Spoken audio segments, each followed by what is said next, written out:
Okay, well, two pieces of news. One is just to spite Soph in the sense that they got 20 minutes last session, more than you guys, okay? You had a 3-hour session, they had a 3-hour and 20-minute session. It's similar length. So I don't want to hear any complaints about favoritism or different, what's it called, length. I think we should start doing half-hour sessions 6 times a week. I wouldn't mind that. Easier to manage you guys. No, because every time we would start for like, it would take us like 15, 20 minutes to get ready. And yes. Well, that's tradition. Yeah. That is. I mean, no, actually, the session will be like 15 minutes. Honestly, in this campaign, generally, everybody's pretty on time for the most part, except when they need to nap, apparently. Yeah, and yeah, that's pretty much it. I mean, in all seriousness, that is pretty much it.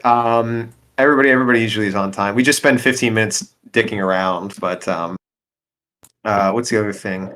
Oh, the artist got back to me, and she said she'll start sending in rough sketches next week. I think she said she was still finishing some other commissions she had, so that's why she's been slow. And I said that's totally all fine. Sorry to make you feel bad. One of my players forced me to do it at gunpoint, so blame him. Did you say that it was Atham? I said it's one of the two male characters, so you can make only either one ruthless authoritarian, so. Yeah, or ruthless theocrat, which is kind of similar. Either way. Atham. Oh my god! I said that it's if you ever want to take it out on them, you could just make either of the male characters in the poster look worse, and that will be justice. And she's like, "All right." So don't blame me. Why did I get in trouble for his? Well, I mean, you also have been saying some stuff. Is all I'll say. You've been talking a little trash. You know. I don't know. You guys kind of get you guys mixed up sometimes. You're very similar. Atham and Zin are pretty much the same person. No! Well, everyone is Atham, so of course. We're going to get to the session. We're going to go zooming in through the clouds. Perfectly respectful for the artist and we're going to zoom back in through the clouds, and just for fairness sake, everybody's going to get served. We're going to zoom back through the clouds, and everybody will be quiet.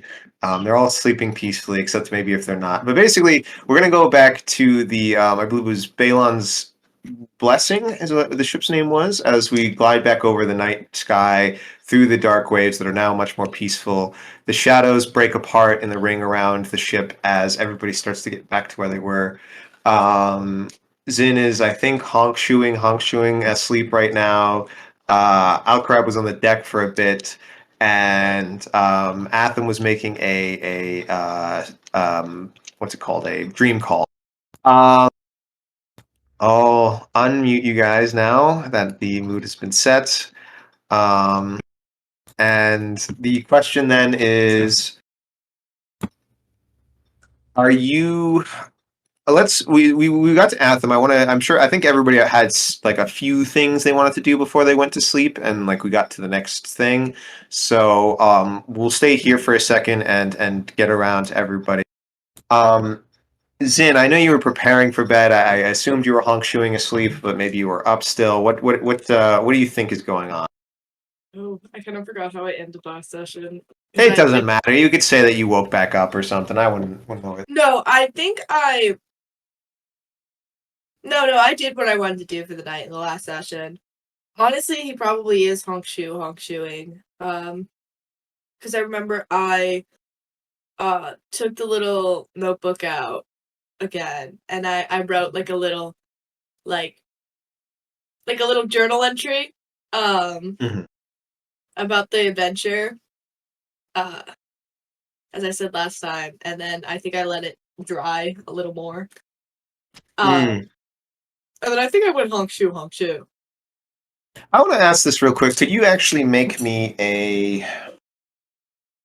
What skill would this be? What are you trying to do? Because there's artist tools, if it's about that.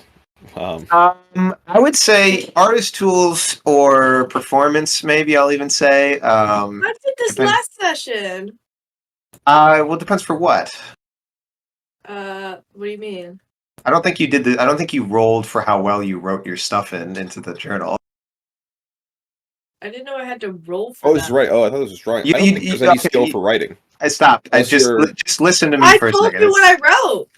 I know. Just roll for it real quick, because there's a point that I want to make.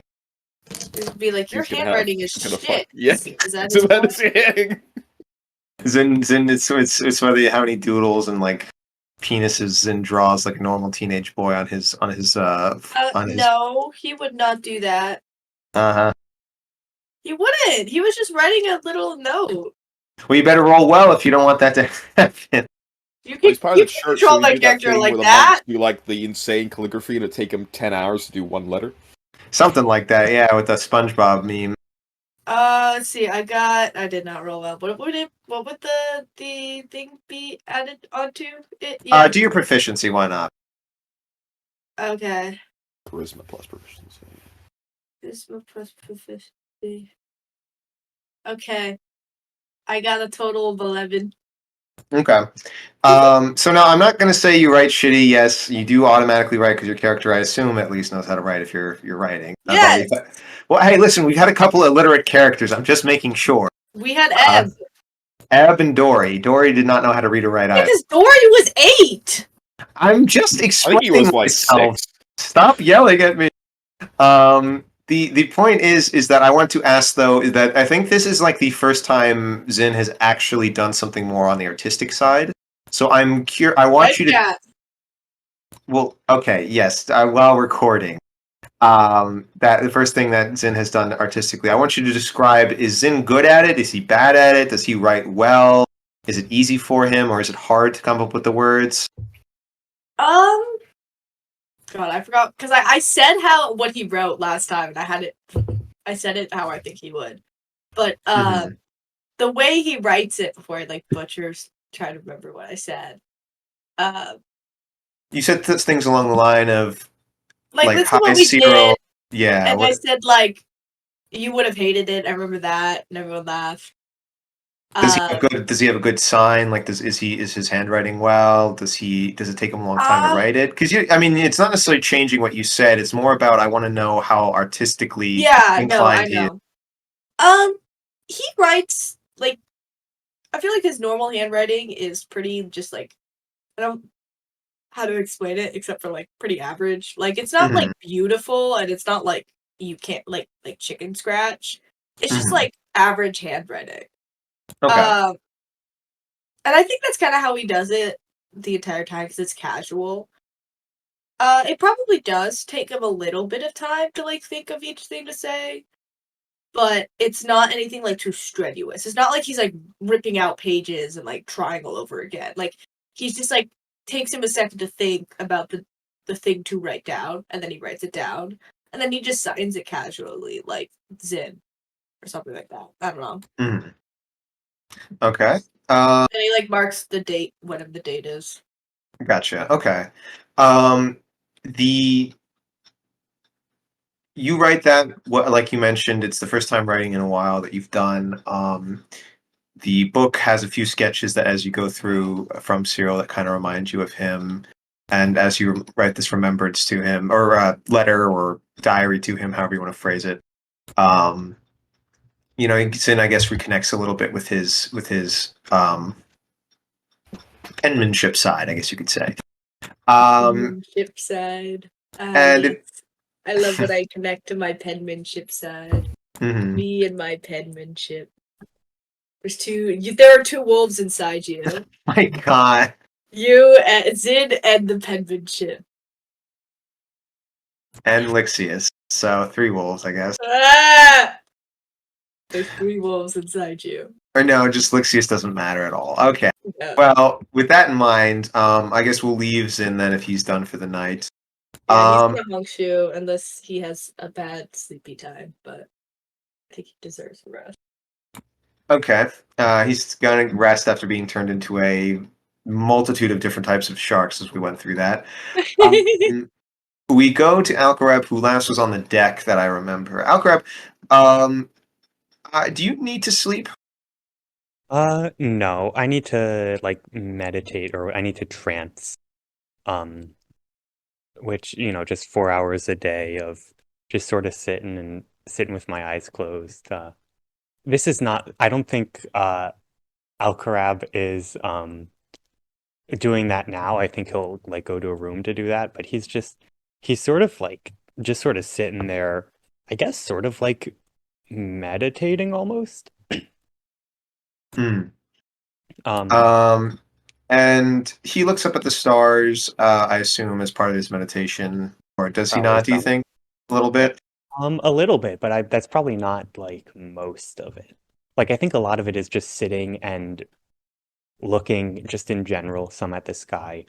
Um he'll probably like update his little like his collection of charts and maps that he keeps in his like little scroll case. Mhm. And then he's sort of done with the sky after that. Uh and sort of looks at other things and he listens and it uses all five of his senses to really sort of get into his environment.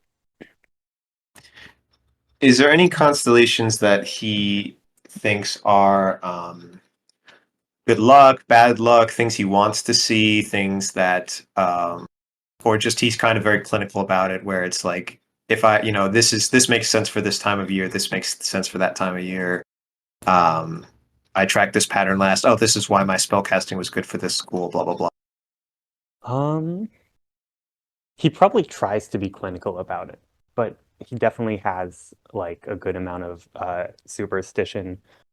Um, I haven't really thought about which constellations Alcarab likes or dislikes. He probably is not a big fan of the Raven. Ravens in general, you know, I don't know about Tiercy, but Alcarab Ravens. definitely considers them to not be the best of luck. Hmm. Um, and so he generally like it's probably like a what's it called? Like confirmation bias or something bad happens and he's like, look, there's a raven. It must have, there's a correlation between the two. Hmm. But he does sort of associate the raven with bad luck. Um, the raven's probably out tonight. Okay. Um, it is out tonight. Like you said, it's quite full, and it almost seems as if it's the eyes that make up its, or sorry, the stars that make up its eye, kind of stare at you intently burning. And as you close your eyes to meditate, you just hear a whisper off, in the deep. Come to me. Soon the stars shall be made full again.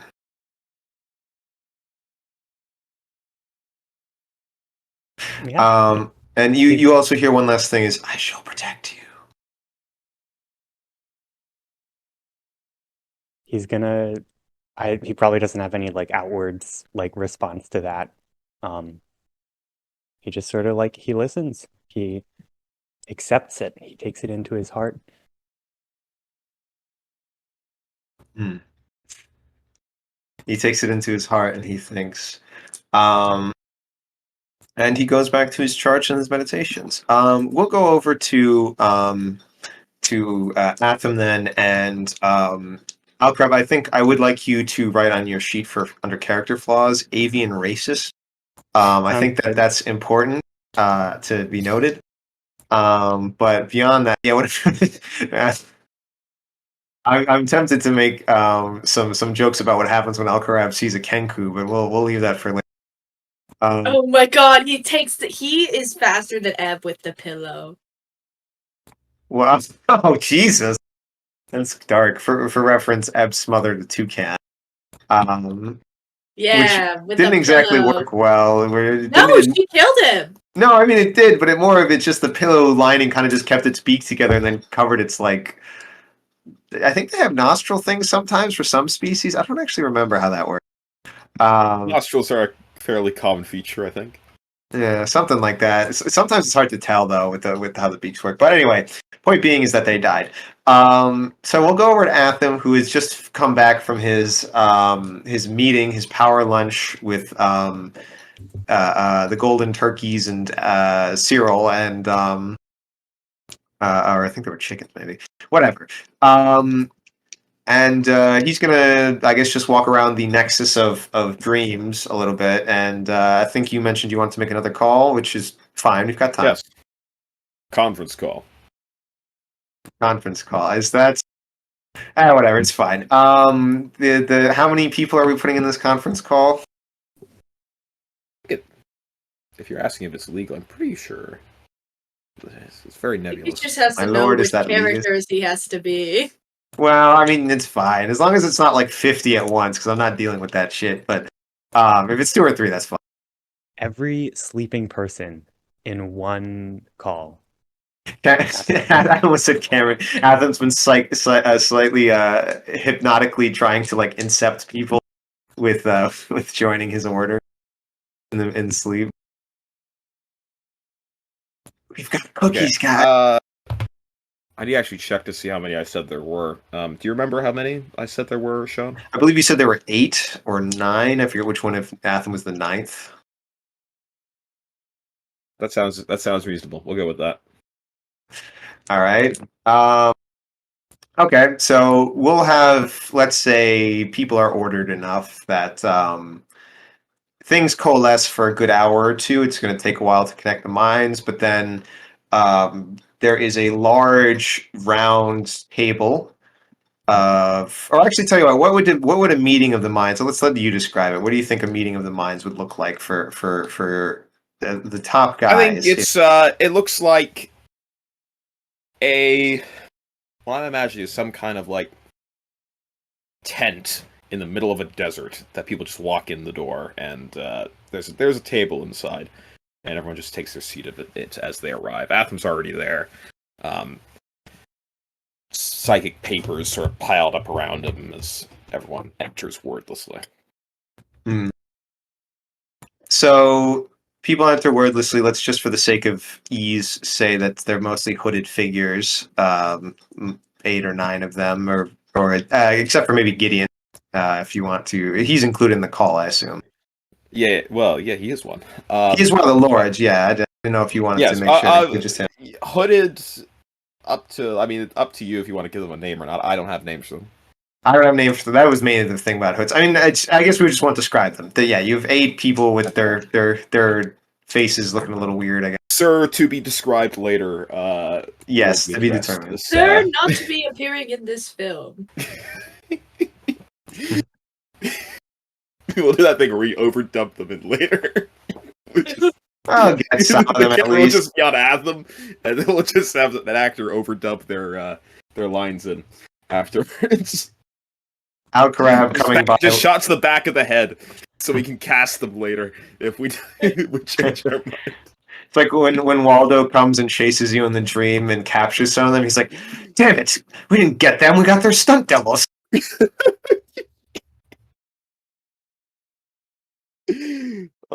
Oh God! All right. Yeah, so everyone files in. Atham is once everyone's arrived. I'm going to sort of look up 2 things on the docket tonight. First of all, do we have information on any Black Hand movements? Here, pardon me, just 1 second. I have to address something. I'll be right back. No, fuck you. Blue balled again. Whoa. I think you're getting a little too into this, Cameron. I'm always into this. What? It's your mom or like Gutty.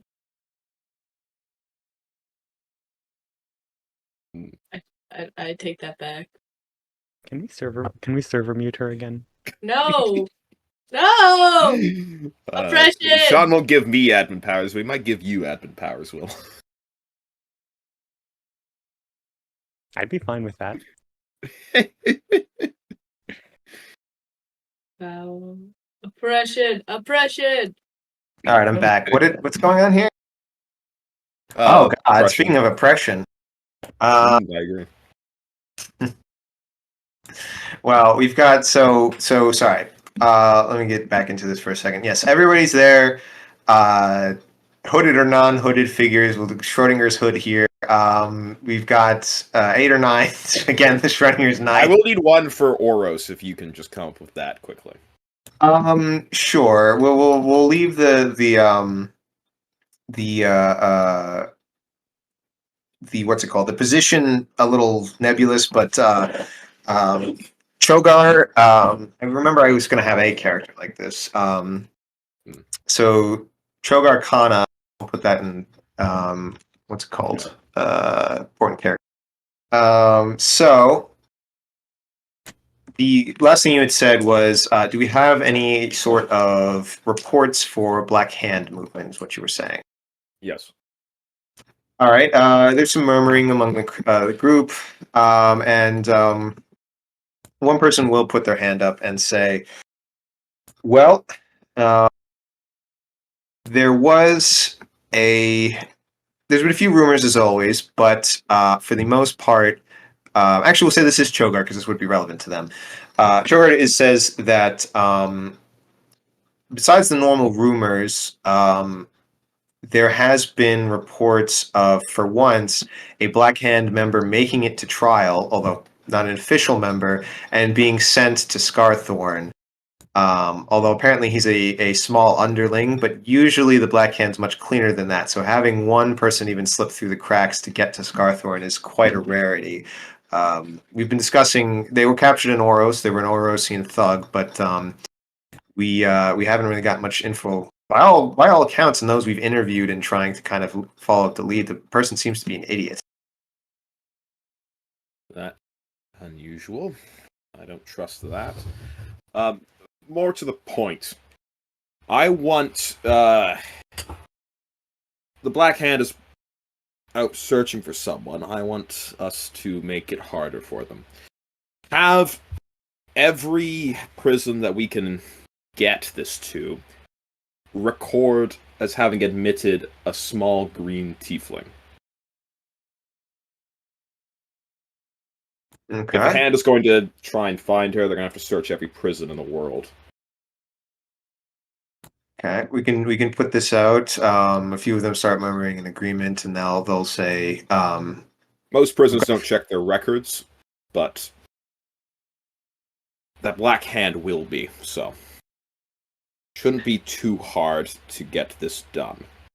We can put it out on our people on the street as well, those who have got contacts with local organized crime and whatnot. We can try and have that be in the rumor mill. Excellent. Another will pipe up and mention that I believe that you've probably already heard, but there has been a sort of trail of destruction with some known Black Hand associates following along the path of Antanya to Bayron to Tempelon. And there's been nothing past that, but there does seem to be following in your footsteps, as far as we're aware. Yes. I'm assuming they're aware I'm of where you've been, right? Like they would have known maybe that you've generally taken that route. they would Gideon. Yeah, no, it would have been passed on. But Okay. more importantly, I do have a name. I've run into Manthus. I know who Manthus is. I don't know specifically who Manthus is, but I know of Manthus, right? You know of Manthus, yes. Yeah. I have a name I want to investigate. Manthus. There's a very good chance they're on the ship with me if they're pursuing my compatriot, so I'm going to investigate that, but I want as much information as possible. They seem to have been, along with Ebb, part, at least some kind of familial unit with the Black Hand. That is secondary priority, though, but pursue it. Now, Chogar, I have some questions. How did one of the most important nobles in Oros sneak up on me outside of Tempelon? Well, you see, he looks a little apologetically, but he gathers himself quickly and he says, for the most part, it seems that Gotspar has been ultra paranoid as of late, and has spent a lot of his time just sailing around on his ship, trying to not stay in one place for too long. Something seems to have agitated him. As He for hasn't been Oros. He hasn't been in Oros of late. he's been, as far as I can tell, he's tried to stay off the mainland for as long as possible, for as long periods as possible. About a year since about a year ago.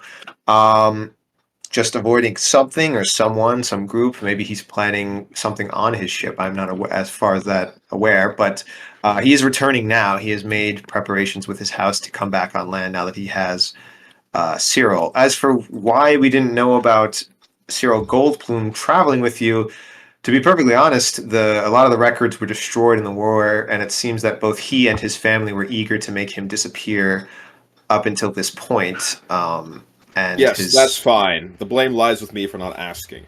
More importantly, what is the security of the network in Oros? At the moment, it's been fine. I would say that in regards to the Goldplume house, it is just the situation seems to be red hot. Trying to get anywhere near them has been quite a difficulty because of his Gotspar's inherent paranoia and this year-long isolation that he's somehow been able to coordinate with his house from afar. Along with We have operatives on his ship, though. we have one. We have one operative on his ship, the engineer, which Jello Pewter was. Let's say that given the incident that happened recently, as far as I'm aware, that have been reported back to me. Again, I'm assuming that the most recent incident with Ebb and Jens has been reported to the group at some way, or no? If it would, I'm asking out of character. I spoke to Cyril most recently about it, so unless they heard from the engineer. I guess he would have had some way to communicate with codes or whatnot. They've probably touched down somewhere like on a refueling point. So Chogar, yes, Chogar's going to continue and say, it is entirely likely that Gotspar will recycle some of his engineers. So whether or not Giallo is able to stay on as one is going to be difficult. But and again, it might not even be relevant for a time being because he might be going back to the mainland. I would say that at least this does show that we can be successful with integrating ourselves if we spend enough time on it. We'll spend the time. We are going to... Tanya is relatively stable. I'm going to look over at Gideon. At least our network is. I can't speak to the actual political situation. But do we have any resources to spare for Oros? Are you asking everybody? Gideon I'm asking specifically? everyone. Everyone, okay. A few of them say that yes, we could volunteer a few agents. Gideon's going to speak up and he's going to say, yes, at the moment, Antania is pretty stable. We could spare some of our Secret Service again. I know that Apollos was recently retasked to go over to Oros. I would recommend not narrowing our net at this juncture just because there is some political unrest in terms of the minor guild houses in the Bone Isles and Antania, and just Can you spare it or not? If you can't spare it, then we won't. Well, I would say no. Then I would not spare too much besides Apollos, No. given he's our best agent. All right, that's enough then. Well, so Oros is beyond the Gold Plume House stable. He hasn't tried to, like, obviously we have one agent, or had one agent on the flagship. What about in the house itself?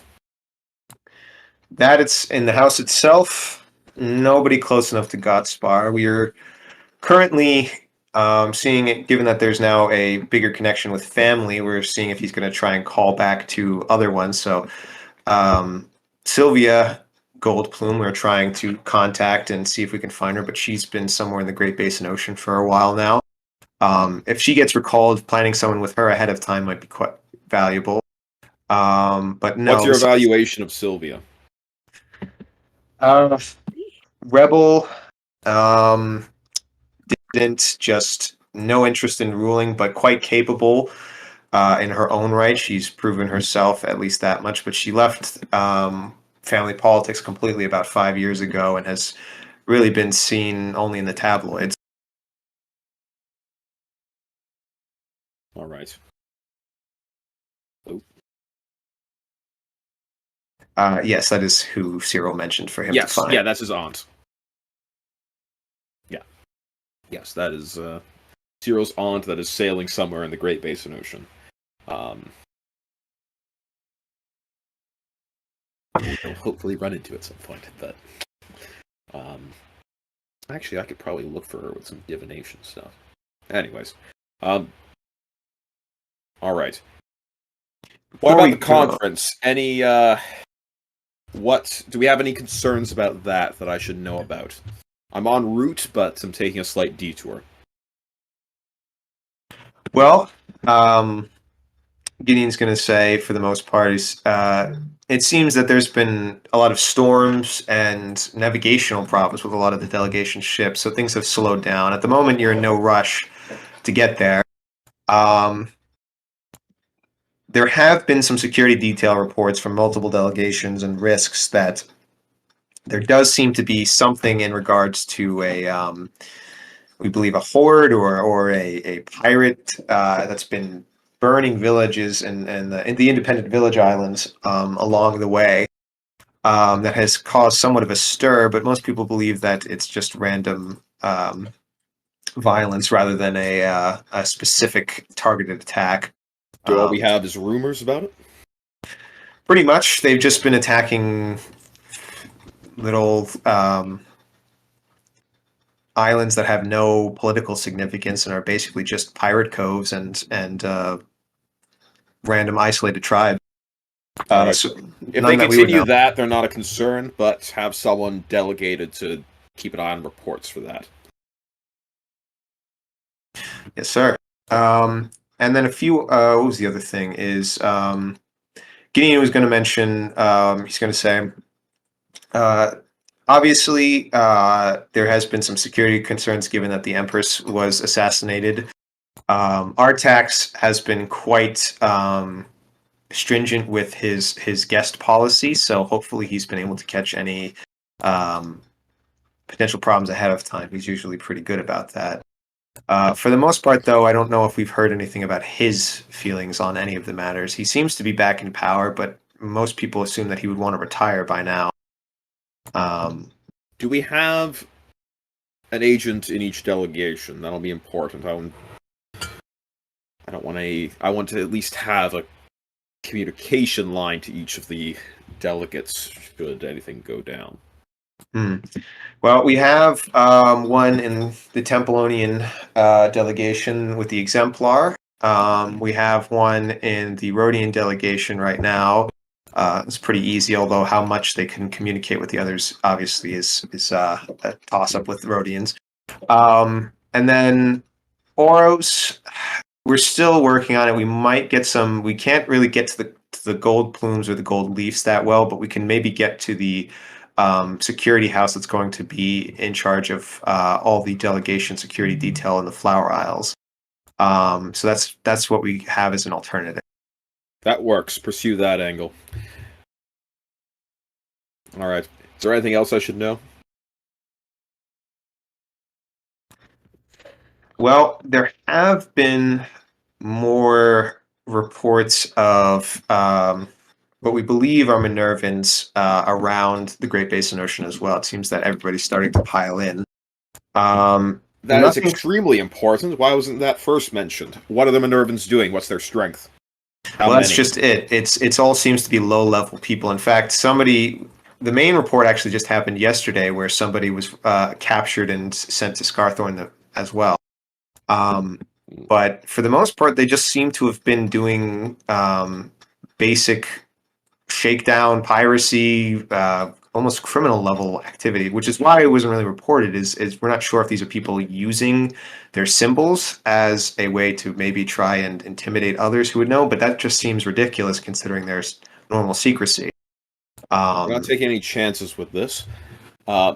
Pursue any and all identification of Minervans around the Great Basin Ocean.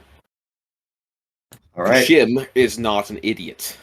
If he let his people get discovered, it's either because he wants to see them or because it's too big of an operation for them to be covered. Understood. A lot of them, file away with their different assignments. Yeah, there's like the paper stack is handed out to everyone. Everyone gets a little psychic paper with specific instructions for the more minutia of their departments. Does it say burn in psychic fire after reading?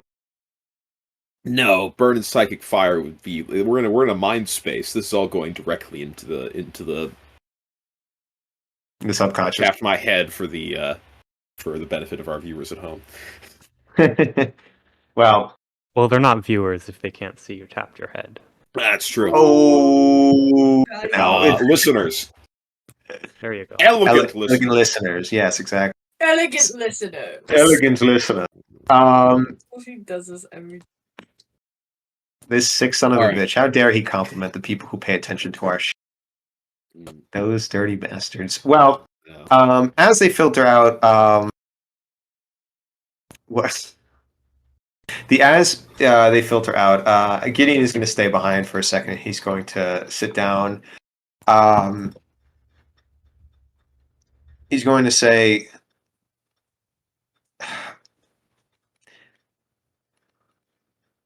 as much as I like Ebb, are you assuming that there's something important with her? Or are you going to, or is this mainly... She's a key connection to the Black Hand. The Black Hand has some dealings with Kashim. It is important to pursue it. Understood. As for right now... You're concerned it's purely an emotional attachment. Is that what you're getting at?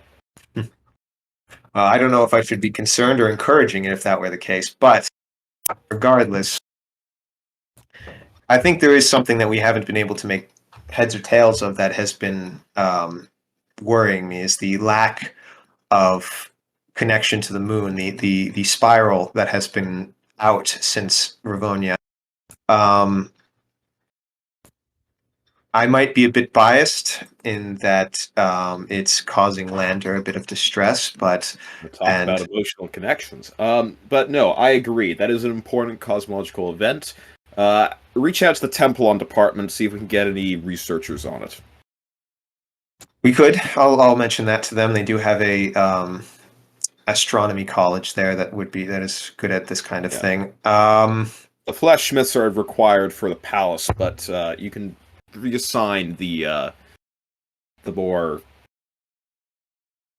divination-based departments over to that.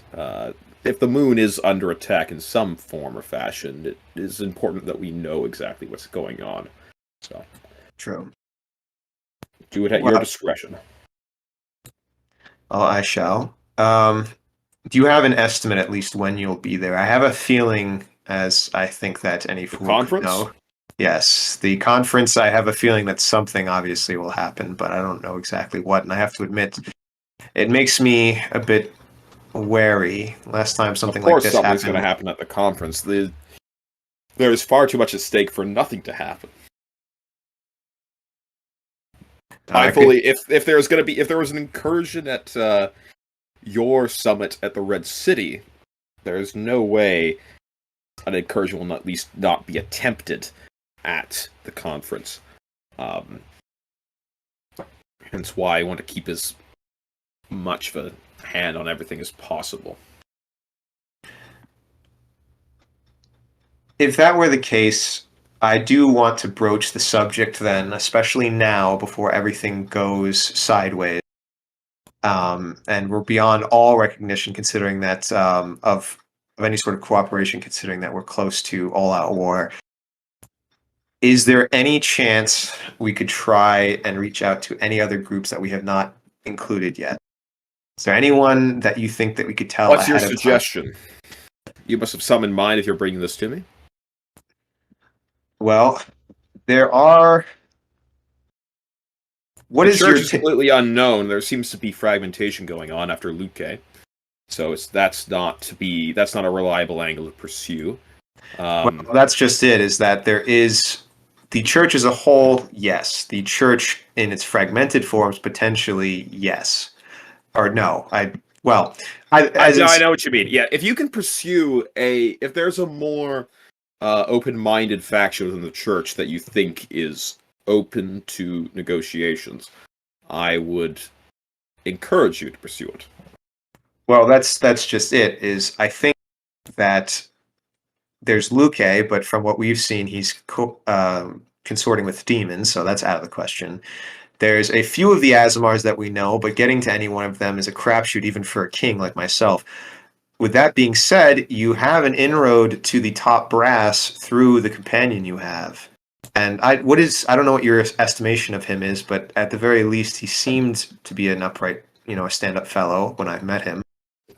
Certainly, but the Aasimar are indoctrinated from birth. It is incredibly difficult to negotiate with someone who is under the assumption that they are divine. Is the great Atham perhaps admitting there's a challenge too great for him? He says slightly jokingly.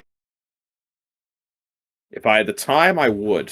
We are short on time. I'm certain the Zind will be cooperative in the eradication of any demons. It is the stuff in between that I am not certain of that causes equal threat. He stands up slowly and he says, "You're probably right, and as always, we are on a schedule.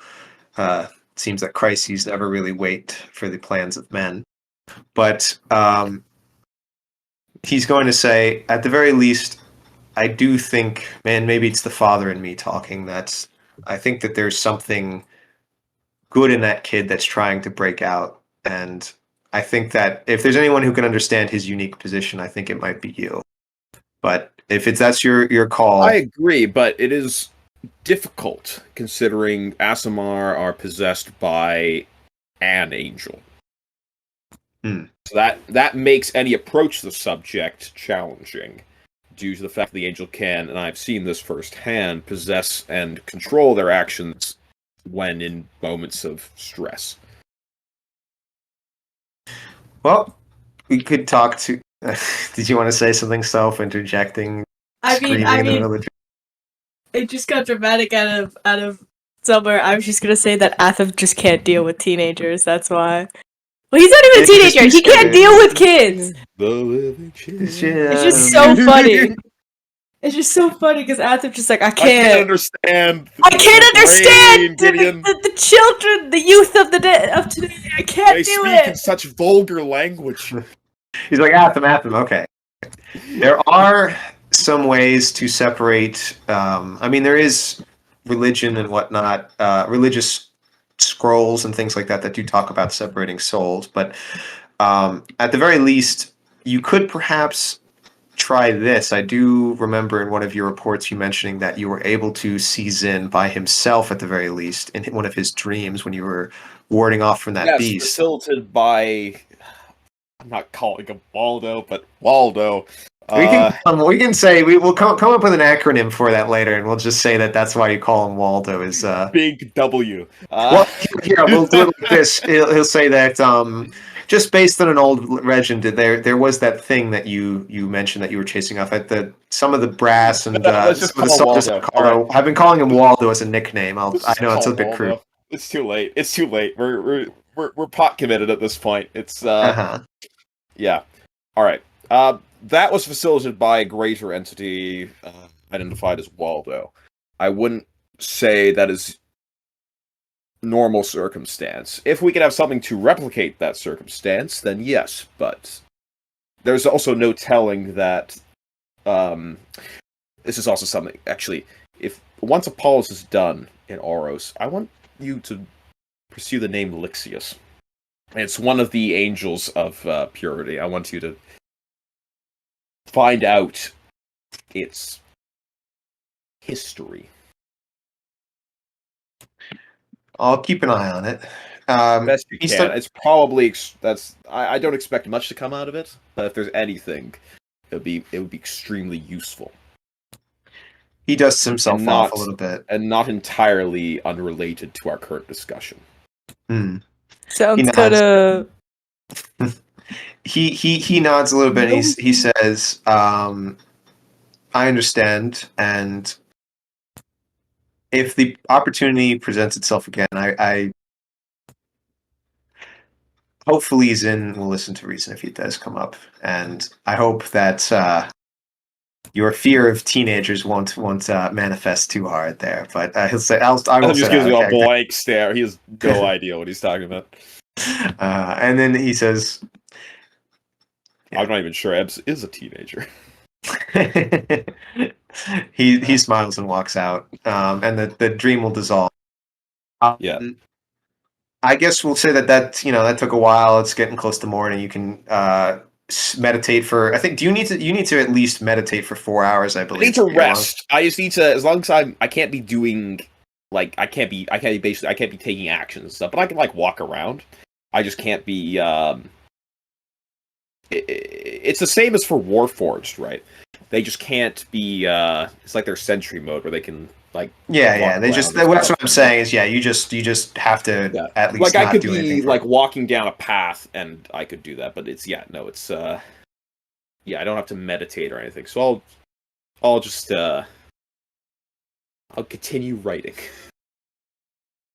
Since that's the theme of the evening is everyone writing down. So I'll actively making notes. That being said, yes. So notes, journal entries, and star maps. Everybody's going to awaken the next day. It'll be sunny out. There you'll hear the spray of the ocean and the oh my god, sorry, you guys got to time your DMs better sometime. The other thing is, okay, so the light is reflecting off the waves. It is now a beautiful blue. There's a spray of the ocean. There's salt in the air. And you guys are coming up on an island. You hear people rousing and everybody, shaking lines and banging on the deck, getting ready for docking. This is a way station on their way to past where it was, but this is probably where you guys are going to get off and charter your own ship, if you would like. I forgot to ask the boat. No, oh no. What? I forgot to ask about the boat at the meeting. Oh, you're trying to. I don't think the Golden Order would have a random ship at this kind of pirate cove in the middle of nowhere. Not a random ship. I was hoping just some way, like through a friend of a friend. I was hoping, but I wasn't able to do it, so it's fine. That's all right. The ship is getting closer. You guys all wake up. What are you guys doing this morning? Can I just have an ability that requires me to roll a die every morning. And so I did so, and I got an odd number. And it might come up later, and it might not. I just wanted to make it known. Okay. Ominous. Okay. Mm. Fascinating.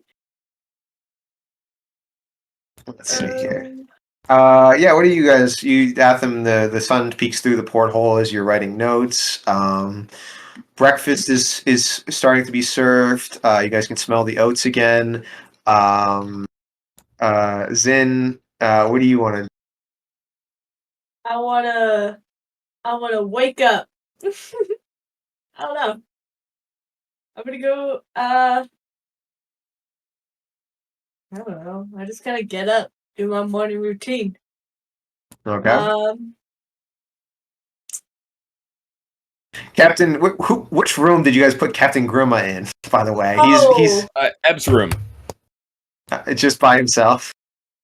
Oh no! Yeah, what would I put it with my roommate? Is that? Well, I he thought was we were your gonna keep it roommate. secret. Didn't you? I thought have- I thought we had only had 2 rooms originally. No, you said you booked out at the start of the trip. You said each of us had found a room through our own various means, which means Ebb had a room. Yes, okay. Oh, big brain moment. Anyways, I am I'm gonna always get big ready brain. for the day. No, I think that doesn't necessarily imply 3 separate rooms, but It doesn't. it's fine. I mean, it kind of No, does. because Zin was in his own room with Cyril. Yeah, we had. Okay. Anyways, point is, I'm gonna That was a good point. Wow. Um, Yeah. I can't believe you, Sean. Wow, Sean. I don't know what you guys are talking about. Anyway, you all go to get gruel in the morning, and there's a bunch neither will of the oats. viewers. It's only the oats, and there's some maple syrup and some raisins to kind of make it. You could just like skip my entire. I just wanted to say I was gonna get ready and then go get oats and put I know oats he's in my such pocket. a bully. He's such a Oh my bully. I just want to put the board back in. Bully. Bully, All right, like. what are you doing? Are you doing anything this morning? Wait, but I want to say that I put Don't the book answer. in He'll my server mute pocket. you. Oh my god! All right, fine. Go. What were you saying, Soph? Please go ahead. I want to put the little book in my pocket again and get ready for the day. That's it. Okay. That's literally it. And I'm gonna go get some oats. Yeah. All right. There is a knock at your door. There is a knock at your door while you're getting ready. Yes. Are you up? Yeah. Who's this? It's Captain Grimma. I hope you haven't forgotten me, lad. After one day, Why are you out of the room? I got bored. I've come on. Bored. Aren't you You're supposed supposed to to? say you're an undead abomination. Why are you walking around the ship? You don't know about this. You don't know about this, Atham. Zin, what are you doing? Yeah. No. Atham, shut up! Shut up! Shut up! I am speaking. Stop it. All right. Bad. I was just gonna say like. Oh, yeah, muted himself before I could. Thank you. I was in the middle of saying, it's like, what do you mean you got bored? You have to go in the room. You realize you're dead.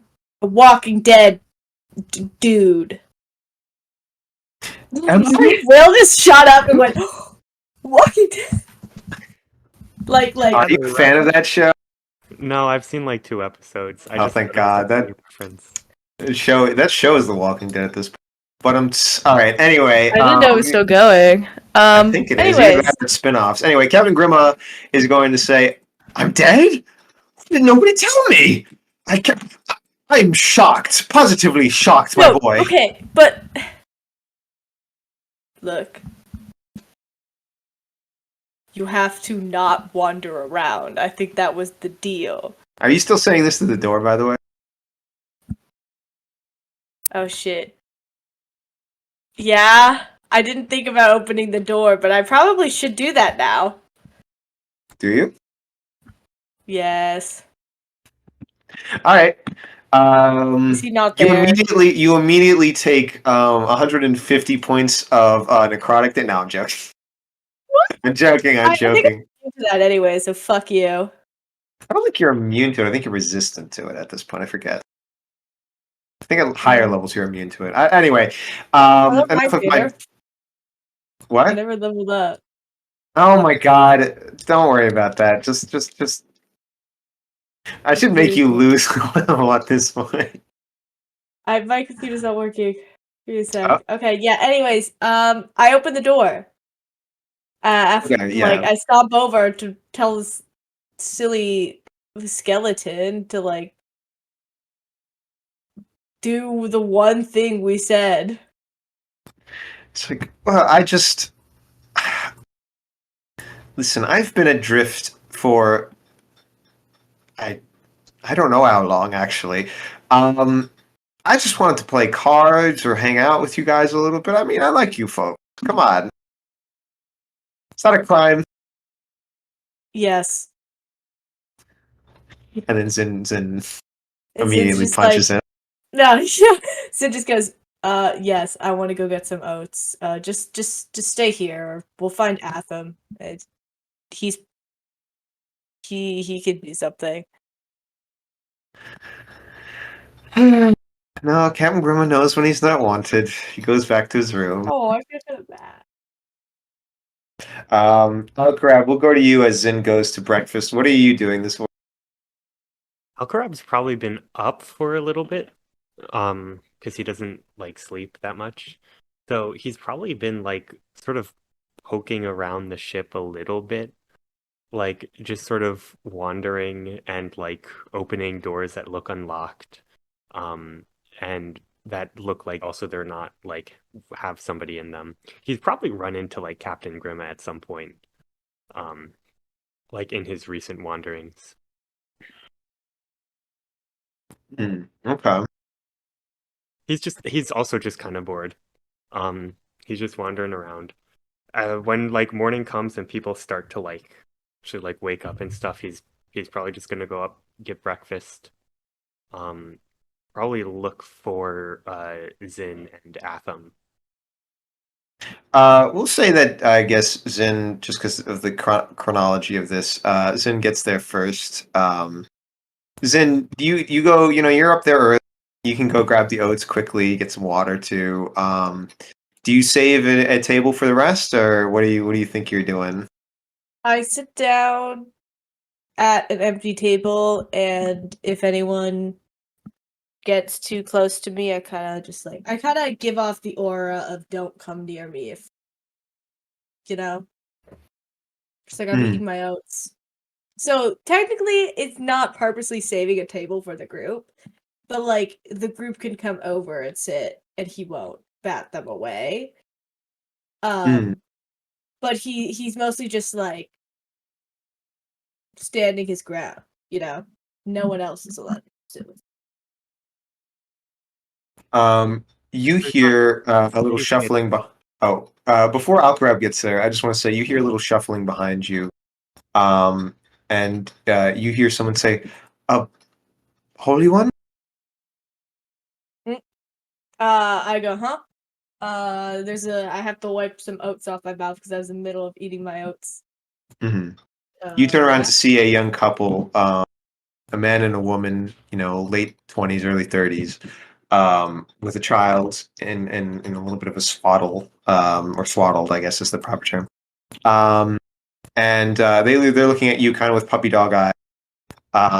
And they say, "We don't mean to disturb your breakfast, but we were wondering if you would lead us in morning prayer real quick and maybe bless our child."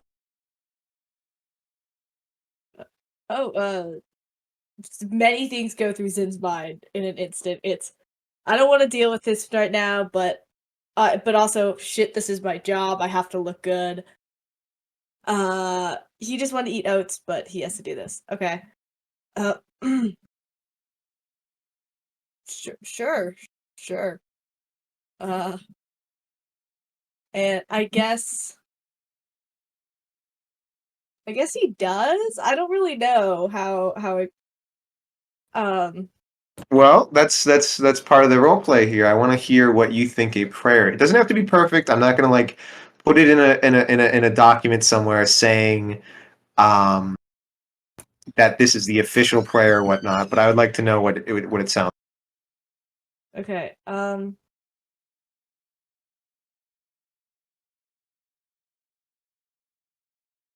Okay. They just wanted like a morning prayer. But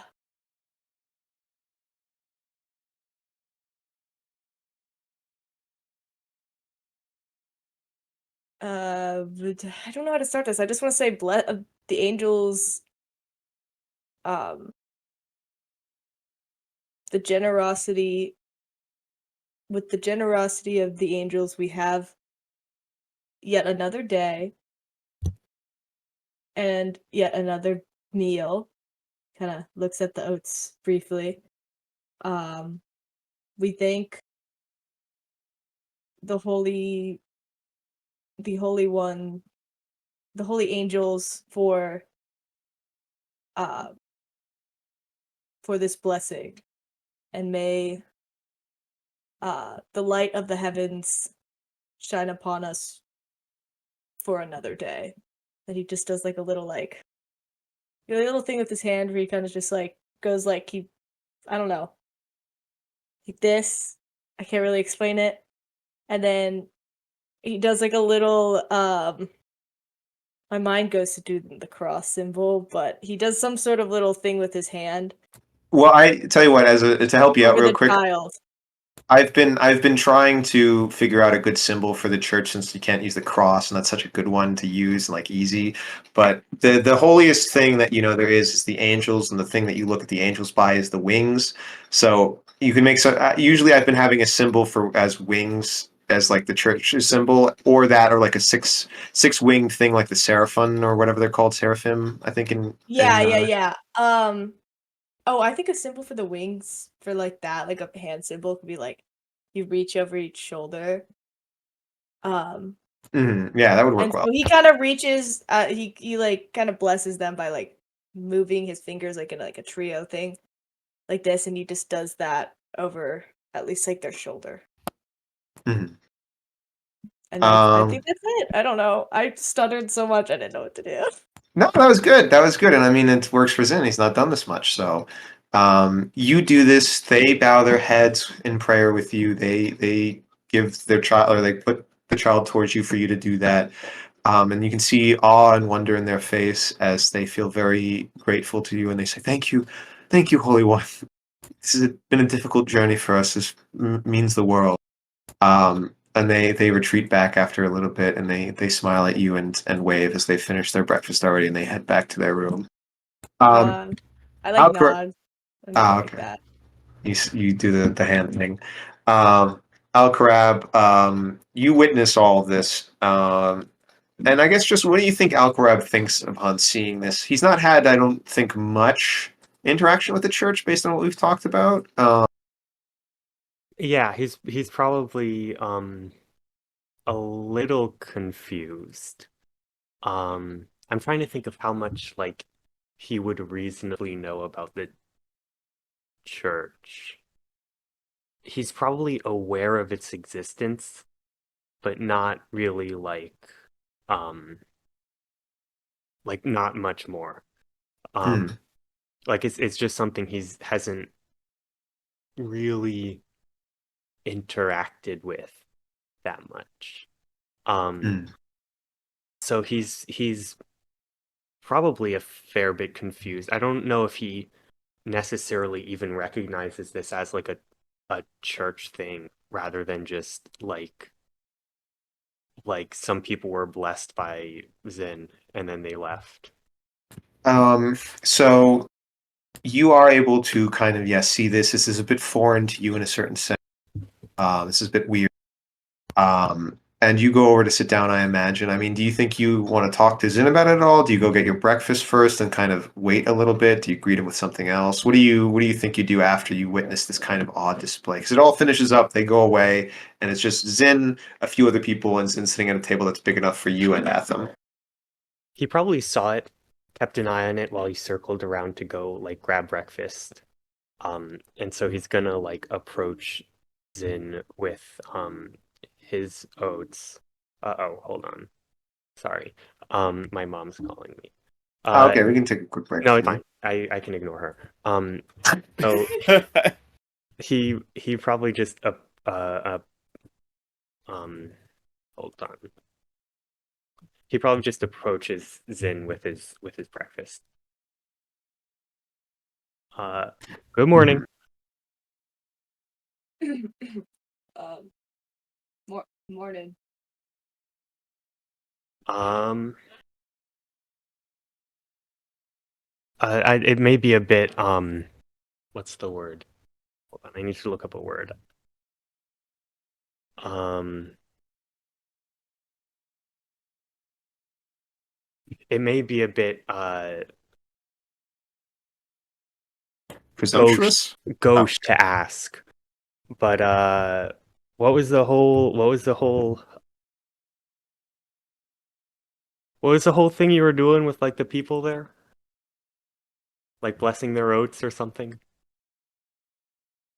It was a morning prayer. Duh.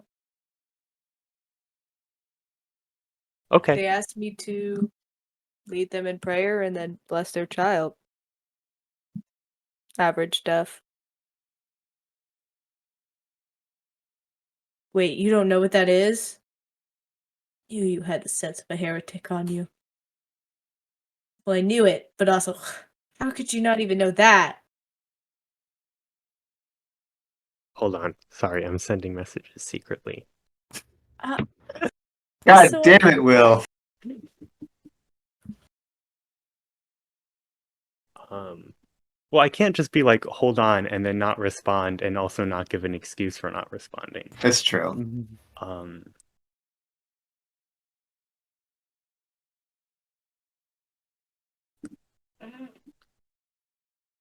Yeah, okay, no, that makes sense.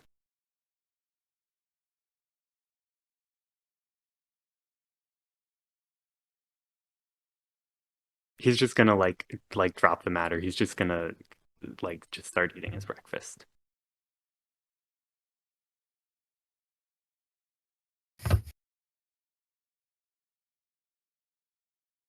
Yes. Well, Zin, do you have well, now that you know this person is a heretic and you know this person, well, not a heretic per se, but it's somebody who's a little ignorant about the church. Do you have any desire to preach, proselytize, anything like that?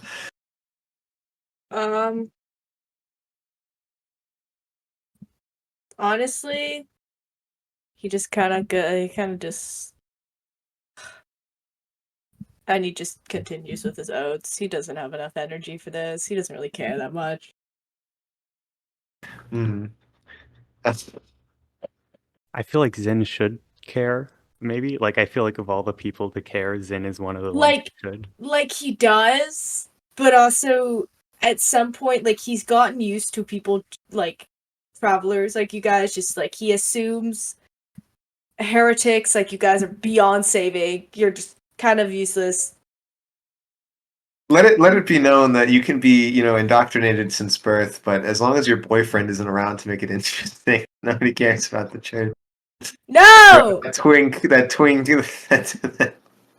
twinky know what to goodness. say. Like, I feel like I should lecture him, but like, No. I mean, don't do anything you don't feel like. I'm just busting your chops Shin because twink probably jokes are fun. does care. I'm just kind of like, I feel like he's at this point where he's just like, doesn't. He just never really like fucked with Alcarab, like his vibes. He's just like, he just kind of rolls his eyes. He's just like, this guy's just a weirdo. He probably scoots a little bit away. He's just like, this guy's probably from some like. We already knew he wasn't like in the church stuff. Kind of got that vibe. He does this other magic or whatever. Mhm. If the first moment he wasn't like respectful of him, so he's like, It's yeah, this guy understandable. just really doesn't know his shit. He's probably was born under a rock. I was born above a rock. He was born under one rock and above another rock. There was So a two rock rocks. sandwich, maybe He you was could say. born in a rock sandwich. Either way, he's just not worth Zin's energy. He's a weird star, man. He wants his oats. Man. Sid really likes those oats, man. I don't know. I just feel like he just No, I'm sorry. I love. It's not a comment on what you're not doing. It's a comment on the fact that Zin does seem to be really zeroed in on these oats even before let the him whole eat his conversation. oats. Let him cook. Let him eat the oats. I mean, hey, I appreciate anybody who appreciates the food that I set up there in the universe. So that's good. He has like Yeah. no care for like food or whatnot. He's just Yeah. like eating it. It is sustenance. Yeah, but Will, if you're ever back on campus with Soph, just Like leave a 50-pound bag of oats in her room or something. oh yeah, let's go with that. Let's go. Yeah, Wait, give oh her. no, we're gonna be living. Oh, that's right. Oh yeah, I completely forgot about that. Yeah, just have her oats stocked in her. Then you're gonna put oats in both Reese and I's room. Reese and this I is would both get oated. Are you oated with the sauce? But I'm You oated with the sauce. all right. We're gonna move on. Yeah, this is a good point. Atham, why don't you come in and salvage this this train wreck going on right now? Salvage is a strong word. Athem's just gonna sit down with I don't know, tea or coffee or something. I don't know, whatever they'd have on the ship. Probably Tea, most likely. tea, most likely. I'd imagine. Yeah, she's just gonna sit down with that, then just start sipping away at that. Oh, good morning. Hmm. Bad as that, huh? What? Mm. What? What's that, John? What'd you say? What? What is going on right now? Why is everybody laughing? I don't understand. We are? We're laughing? What Why is are going on right now? All right. Good morning, Atham. How are you? Oh, not bad. All right. How's everyone feeling after yesterday?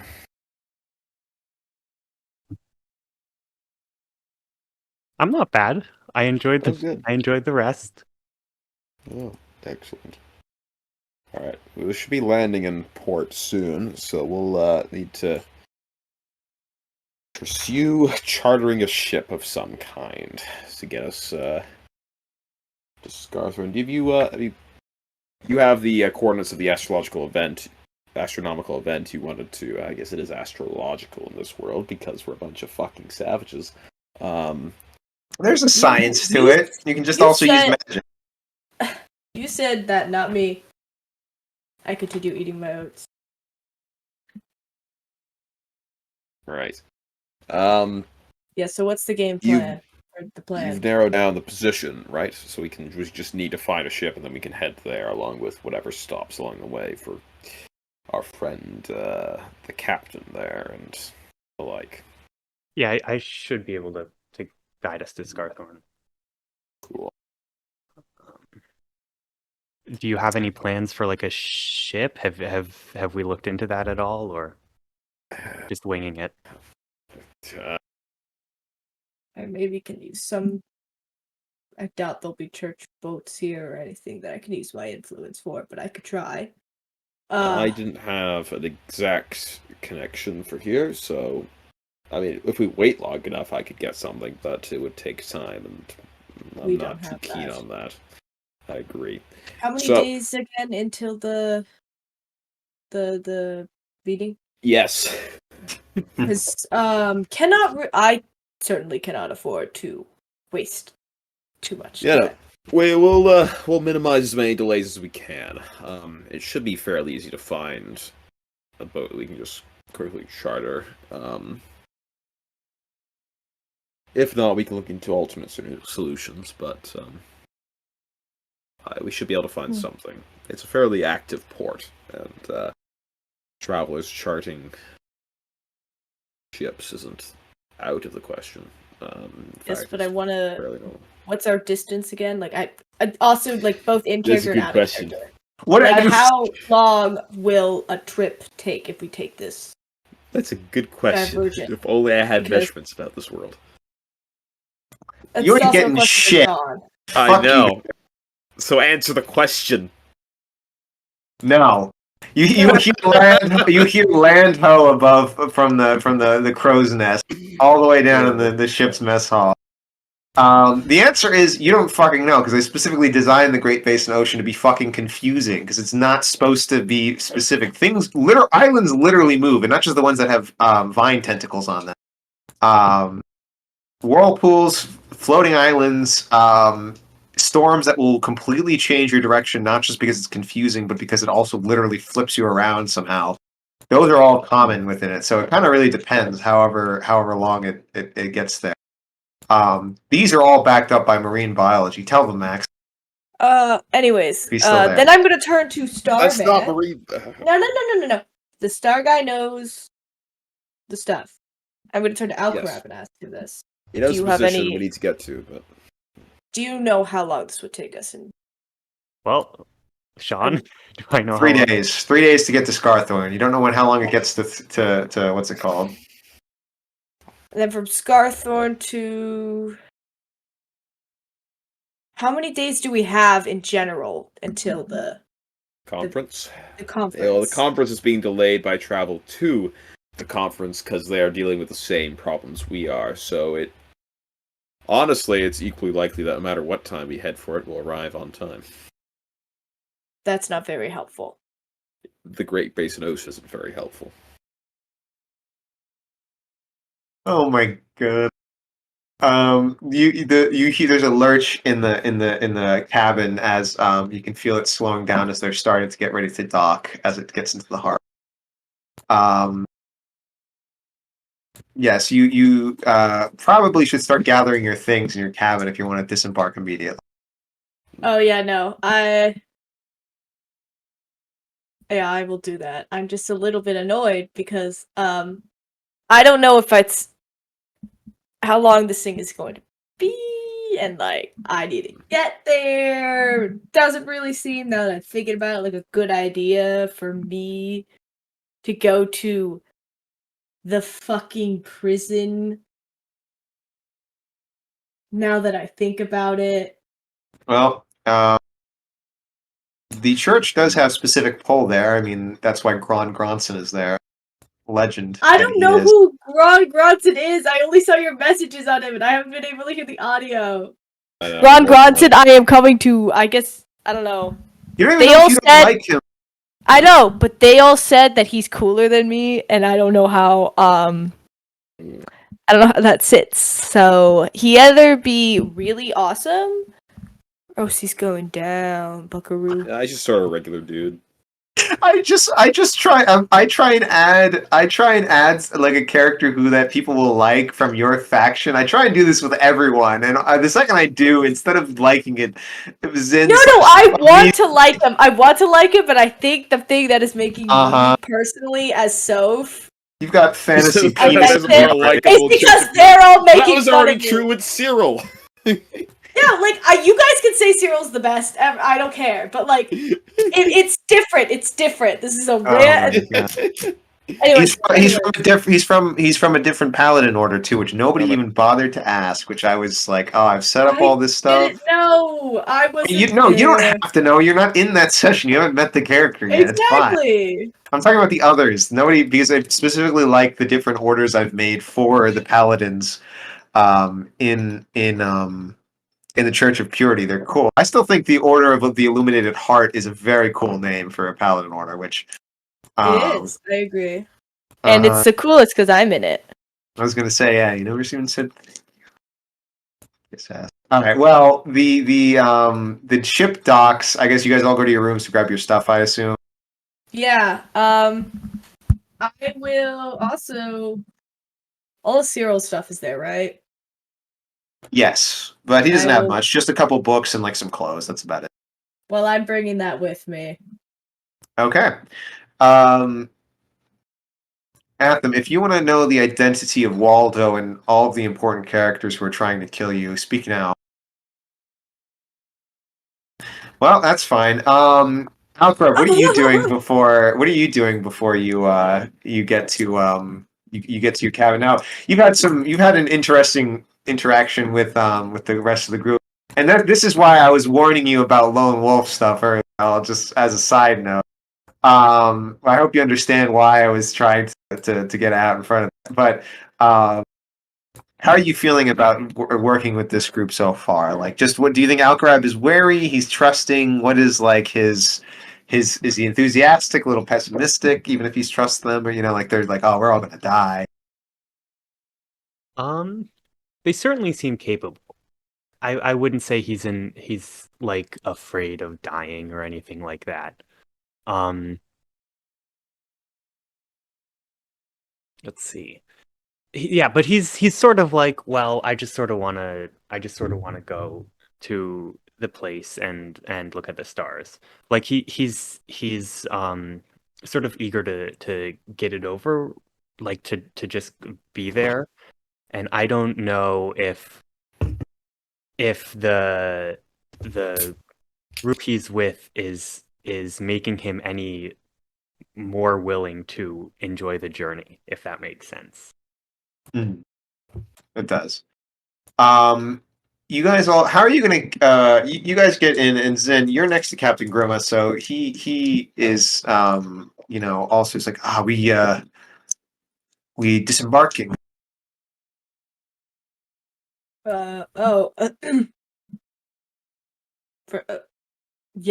Yeah. I guess he's a little surprised. I feel like he came out of nowhere. I mean, well, he's like just whispering through the wall. We'll say he's Oh. I got this person. You gotta take care of them. Yeah. Yes.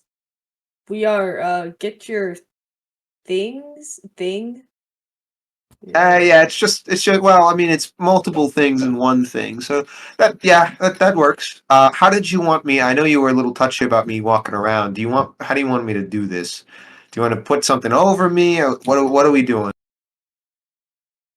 Carry out like a really big, like Am I suspicious. aware of You know this? what'd be That's really going on? cool if we had a really big cloak right about now. Am I aware of this? I mean, yeah, if you want to Right. stop by all means, you can just say you're like in front of the doors at this point, or helping us in with his stuff. I would say, all right. I'm gonna reach out telepathically, Grima. Take your stuff. I don't think jump Grima has a overboard. brain. I don't think it's a mind. Does it work? Yeah, we did it before. We are doing it before, but I will say that this has to be then Cameron acknowledging that the brain is attached somewhere besides the cerebral the brain in general. What? I'm just saying, this is you breaking laws of physics, man. She's right. There's no there's no brain to contact, so the mind must reside in the It's a soul. magic brain. Magic in this place of science. All right, fine, just this one. Yes, the telepathy does work. Oh, good. Jump overboard. Way to the bottom of the pier. We'll message you. I'll message you when we're ready for you to join us. Just hide out down there for now. We can wander around as all you like. You don't need to breathe, right? Nope, you got it, Admiral. And he swan dives out of the porthole into the ocean. Fascinating. All right. Yeah, pulling a Let good him old what's it grab called? onto the anchor when we eventually find a ship. You guys step out, and there is a dock that you step out onto that's made of rickety planks. Seems to be made of kind of more tropical wood rather than the more sturdy and smooth, I guess, inland trees that you would be used in timber for more civilized places. It is a rowdy, rough-looking town. It is. You see a sign that says "Welcome to Skola," which I'll put in lore real quick, or maybe I'll do that in tidbits and factoids. All right. So with that, you guys see that there is a lively bunch just kind of walking around town. It's a decently small town, but it's still got some depth to it. You can see there's a couple of bars. You can see that there is a kind of what looks to be like a town sheriff's office of some kind. There's a few fishing cranes to offload and onload, big sacks of or nets of fish. Sometimes also maybe a few pallets of goods. The other customers or passengers on the cruise liner you guys run or passenger ship, not really a cruise liner, get off. But for the most part, it just looks like mercenaries that might be doing work or something like that. All of the other like respectable or otherwise innocent folks stay on the ship, trying not to get too close to the town. What's the word? The captain and a few others get off to do some business and restock on supplies. Is why they're stopping. The captain, the lion man, turns to you guys and says, "Well, if you want to get off here and charter a ship, you can. There's a few who might be able to take you around, although it can be slim pickings. Otherwise, I would say that if you want, we might be able to continue on to a safer destination later on that you could, but no guarantees. Just be careful when you're out there if you do leave. Can't guarantee your safety." That's fine. Chris. All right. Let's go. All Yeah. right. The sound of the streets is alive with yars and horrors. And what was that? Or was it the sound of The music? streets are alive. I Sound of don't music. think they know of classical music here. No, but there's sea shanties about rum and That's sailing, pretty cool. That mistresses of the classic sea, Beethoven rhyme. rum, rum. I don't Rum, know rum, how diddly to mix. dum. I don't know how to mix sea shanties with classical music, so I'm not going to try. Rum, I rum, don't think anyone has diddly tried. dum. It would work. It'd be pretty killer though. Sea shanties work really well as rock music. So by the law of transitive properties, they must do well as classical music as well. That being said, yeah, there's a few people rough and tumble. You hear the sounds of breaking glass. There's a few drunks in the street. What is your first move, you think? All right. We're going to the tavern. Anyone who's actually posing as a fairy here is out to scam you. The actual captains will be at the tavern. Interesting. You two. Uh, I say this aloud. That's what I'm saying. Yeah. Do you guys want to respond to him, or are you just gonna? You know more than I do, I guess. All right. Sounds You good. sure this will work though? Man. Let me check. I'm sure with Sean, enough ballpark, money. how much gold would I need to charter a ship for a voyage like this? Depends who you talk to. How much gold do you have? Oh no, that's a good question. How much did that? This is an older character sheet. You gave him 50. You gave him 50 gold for the resurrection. 50. Okay, I have 950.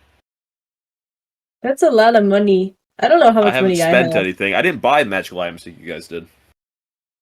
Yeah, we haven't had a lot of money stuff going in and out because honestly, the fucking economy in D&D is atrocious and it's really hard to deal with. So we haven't really Were dealt I with it. playing an artificer, you would be rolling on the ground in pain right now, Sean. Oh, somebody would be rolling around on the ground dead if you had done that. But that's neither here Are you nor there. kidding? If I had actual rules as written power right now, you would be obliterated. Oh no, I'm talking about in real life. I would have come up there in Canada in real life, blown your head off. Oh fuck yeah, we'll go to the bar. Yeah, what we can do, I was like, the gun to your head, and you're like, oh yeah, let's go to the bar, Sean. Like, oh yeah, sure. Oh why not? sweet. Let's Oh, what brings you here, Sean? What's up? point the gun. I'm a Canadian. I don't know what it is. Oh yeah. Oh Jesus. fuck, that's right. He's from Canada. I know. I'm from Okay. Canada, eh? Okay, no, we're not doing this. All right, you're gonna go in the bar, and it's a dimly lit husk of what a proper establishment should be. The wood creaks as it's barely kind of just laid on the sand in of itself, and the dirt where the dirt mixes with the sand, kind of it's barely stable. The bar is just a huge slab of kind of rotting wood that's gave you a splinter if you tried to put your arms on it. It's a mess. There seems to be an orc woman with an eye patch behind the bar. Tending drinks. There's a few drunks just sitting around. You hear a few people, like make noises like when they see Zin, and they're like, "Ooh, church boy, far from home, are you?" Few say, Hilarious. look at Alcarab, and they're like, "Oh, look at the dandy with the shield. She bet down a round of cards, huh, dandy?" And then they don't. I mean, a few others just, I guess, say, "Oh, that's a big cloak." I think because your what's it called is still kind of I've got a active. crown on. They're not going to point that out. Well, I mean, it's kind of hard to notice you because you still got the thing Psychic that's like. crown! I thought it was a fucking psychic crown. Yeah, I mean that's the thing is that it's kind of like it averts attention, sort of, or gains attention. I don't know how you wanted to play that, but I assume that it was still kind I of on think the it averting depends on attention. the moment. It used to divert attention. I thought that was breaking down as we were getting to higher level. I mean, yeah, but I didn't know how far that was going to go at this point. If you would still get Up to to hear you, that. but it doesn't matter. Anyways, I'm heading up to the bar and I'm going to put down. Math here. 9 copper pieces. 3. It's like hold a 3 up to the barkeep. All right. 3 They're rums. not picky. They only have one kind of drink here. They they pretty much only have variations of rum. She Yeah. splashes down like 3 cups, like copper cups of rum. All right. Once the payment's been accepted and we have the drinks, I'm gonna ask. We're looking for travel. I was wondering if you might know of any accommodations in the bar tonight. She looks around. Well, the lot here is pretty useless for that kind. They're pretty drunk, and all the good captains worth their salt, are out doing jobs and the like. And with the bigwig conference nearby, a lot of people have been wary to even have their ships anywhere near that thing, lest they get sunk out of suspicion and getting too close to some royal's airspace. She kind of looks over, gives a side eye to Zin as well. Either way, well, now that you mention it, there is one ship that is always here that you could potentially use. How convenient. The Century Hawk. Not familiar. What is that a reference to? Millennium Falcon? Oh, oh God! No, this isn't the sequel trilogy. But she Sequel says, trial? I was referencing Mos Eisley. "Oh, that's true. Yeah, I thought this was going to be where you just find the. Well, never mind. Either way, she's going to say, yeah, there's old Ichabod Salt always has a contest running, All right. and basically, if you win his old ship from his pirating day. He always thought it was this big deal, and that he's not some kind of washed up has-been who's been trying to act like he was a big deal back in the day. But he'll tell you stories about it, and he'll tell you if you can beat him in a certain contest, you'll be able to take it. So Sin looks Alright. up and goes, "Okay, what's the contest?" I throw a remaining copper piece onto the table as a tip. Thank you. Yes, Well, I imagine we'll find out from Mr. Ichabod what the contest is. Where is the good gentleman? he's a little deeper in the village. If you go past, the actual building line and go down a little path to the right, you'll find a little alcove and a beach where he has his little hut and his ship. But Have for there the been most, other attemptees? oh, plenty. I think he changes the contest from time to time, but for the most part, it's usually strength. Trying to think anything else. No, pretty much strength. He's a tough old codger. Huh. Oh. I thought it was a wash-up. What has been. Another? I just... With a name like Mr. Salt, you're never going to be a wash-up. Hmm. You two friends annoy me. We paid. It's fine. That's true. She walks away. All right. I don't have to listen to their Tight Five comedy club skit. So as she walks away, they didn't pay me enough for that. Not enough copper in the world. All right. So this seems pretty straightforward. We go to the contest. Zin, you beat the shit out of whatever challenge we come across, and we get the ship. Sounds easy enough. Sounds like a plan. I theoretically agree. That's good find. Alcarab, do you happen to have any buff spells, specifically in relation to strength? Yeah. All right. Give thought to that while we're making our way over. See if Worst I'd comes rolled- to worst, I have to just burn a few charges on my armor from Yen's, and you have to turn into a gorilla or something. See, if I'd rolled even this morning, I would have had even better buffs. But Well, that's a shame, isn't it? All right. I'll finish up our drinks, then we'll get moving. You'll finish up our drinks. Yeah, That- Atham paid for them all. He pours them Sin all doesn't in really glass. want it. Sin doesn't really want it. It would be bad if Sin had any alcohol right now. Yeah, Atham just Mhm. takes Zin, downs his, takes Zin's, downs his. Adam's like, it's been so long. There wasn't enough grog. There's not grog is Oh, enough they percent. watered this shit down with water on the ship. This is a special drink from Scola, which just it's ice, rum, and some juice that grows right on the vine. And yeah, Azamars are famously not good at dealing with alcohol, so that is true. So Sid has kind of learned his lesson. Somewhat. I mean, at least for now. He knows this is not the time it smells bad. It smells bad. Rum smells pretty good in my Well, opinion. like I feel like it still smells kind of like alcohol. Like That's true, yeah.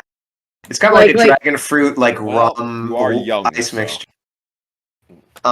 Which, speaking of, has to say that, well, I'll tell you what. Will, I'll let you make the decision here in terms of how much if how much alcohol was in yours and stuff like that, and if Alcarab's drank a decent amount before, if he can hold his liquor, because this is strong stuff. This is proper sailor brew. This is like high like cask strength, because this is what the sailors would take so they could water it down, to help elongate it, which was kind of a lot of the point in liquors for a while, spirits. It was easier to transport. You could just add water to it when you wanted to drink. We basically pulled into Havana during its height. Well, I don't know if it's not that big, but it's definitely got that vibe to it. Relatively speaking, yeah. He's probably really bad at holding down liquor. Well, you can always give it to the bottomless pit that is Atham with that in that regard. So I if did you pay want for all of it, so I don't mind. Yeah, it is really good. I do like. I want a tropical drink now with like some lime and some rum and stuff like that. Pretty good. Do you like pina coladas? I love pina coladas. The song or the drink? The drink. Oh, okay. Because it's just smooth. It's just smoothie but spicy. I don't think it's spicy. Spicy. Not spicy. Not actually spicy, but like spicy as in like it has alcohol in it. Like it's got a little thing to it, like a little bing, like a little bit of alcohol. A little bing to it. All right. Yeah. They don't have enough bing to them. They go down too quickly. Okay. Sorry, you're an alcoholic. Jeez. Whoa! All right, let's get back on. No, it's honest comment. What? Oh my god! I come from the line of Scots and French. I come by it honestly. Oh my god, you're French. Cringe. Please, let's not have the intervention now. We're planning that for later, self. Okay, you know that. You've got to write your letter to Cameron. This is starting to get really dark. Let's move on with Al. Will, do you drink or not? Alcarab will take like maybe 2 or 3 sips and then make like small sips and then make like a sort of face and then give it to Atham. Yeah, we're running out of time. I was just gonna dump it into his glass and yeah. So Atham, you're a little tipsy. I mean, I guess if you want yourself to be, I forget if that works on your steel body or whatever it's called, but I'm immune to the poison condition. Does that count? Pretty much. That is what's happening with alcohol, is you're getting poisoned. So I'm all right. All right. You guys make your way. It is a lush jungle kind of area with palm trees and light grass. There's sand mixed with the dirt. Blue-gray stones that start to jut as you get closer to the edge as you walk down, and you see a little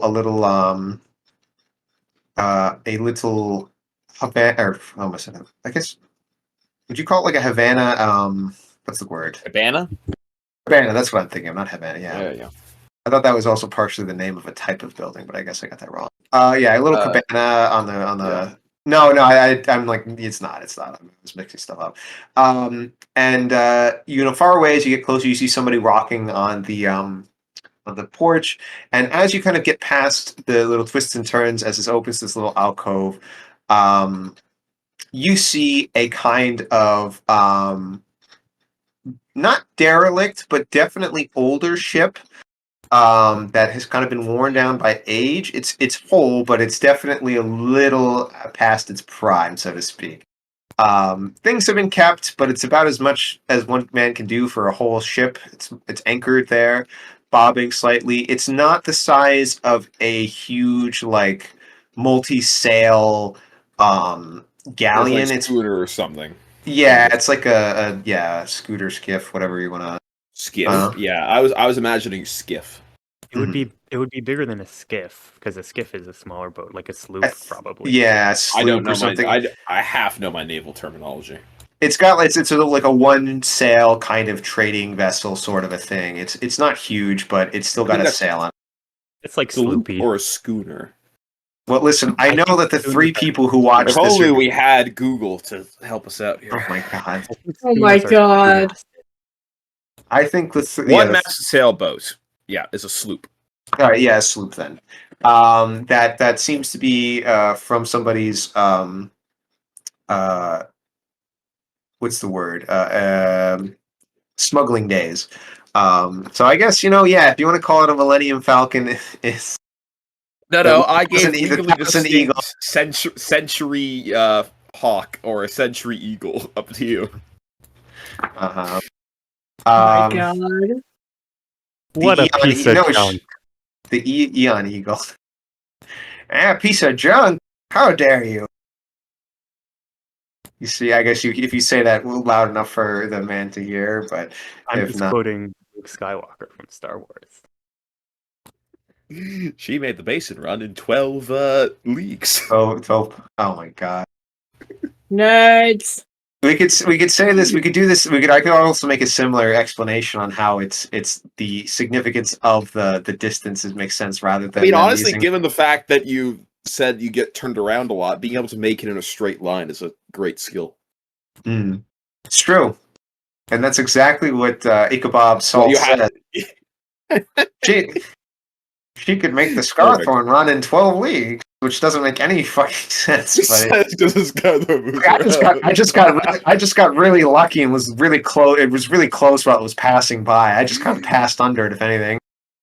All right. Yes, but you go down. We're here for your challenge, good sir, Captain Commodore.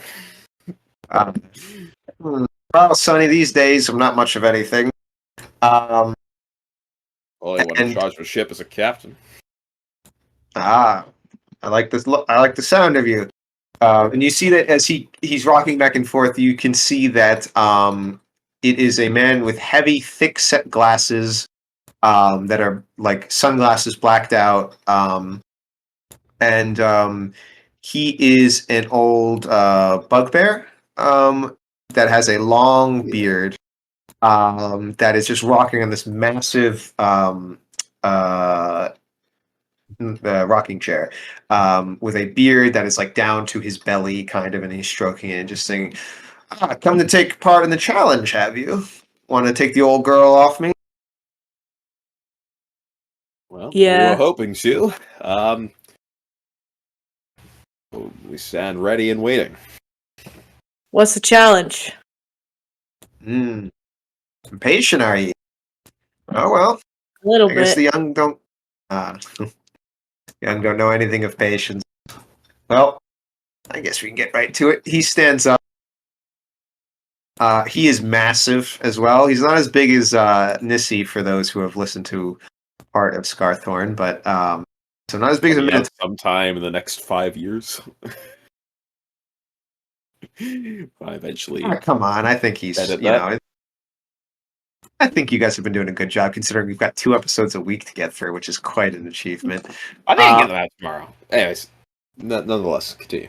I was going to say, yeah, just don't worry about it, man. You guys are doing fine. Anyway, he stands up. He's quite tall. Still old, obviously old. He's got fraying gray along his beard and hair and his fur. Yeah, they've got plenty of fur. And he says, well, he goes down and jumps into the sand and starts drawing a circle, like a large ring circle. And he says that, well, there's 2 objectives. Stay inside the circle, and he hits a tree and 2 coconuts come down. Break the other person's coconut. And he goes over and he draws two lines right next to each other as like starting lines, and then also draws a little circle in back. And he goes over and says, "One person can challenge me. All three of you can at some point if you want. After the first one loses, but here's how it's going to work. You hold the coconut in your hand. You start in this circle across. You get rid of all your weapons, and then you go up to the starting line, and you go from there. If you want to use any ranged weapons, you have to stay in the smaller circle at the back. But otherwise, you've got to just use fisticuffs."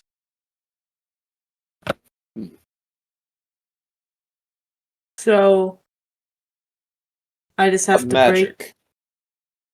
this. That count as ranged, or Anything that is not any a projectile? What about, So I have to for break example, a someone. wave? Is that a projectile? which one did you say? What was that example? A wave. So something that, like, it's not, like, hits an area, but extends from... Say, for example, I send out a wave of energy. It could hit someone just as well up close as it could far away.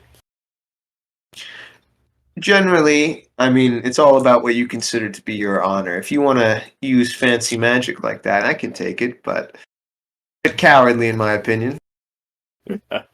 Fair enough. So as long as I just can have see it is the general rule. so I just have to break.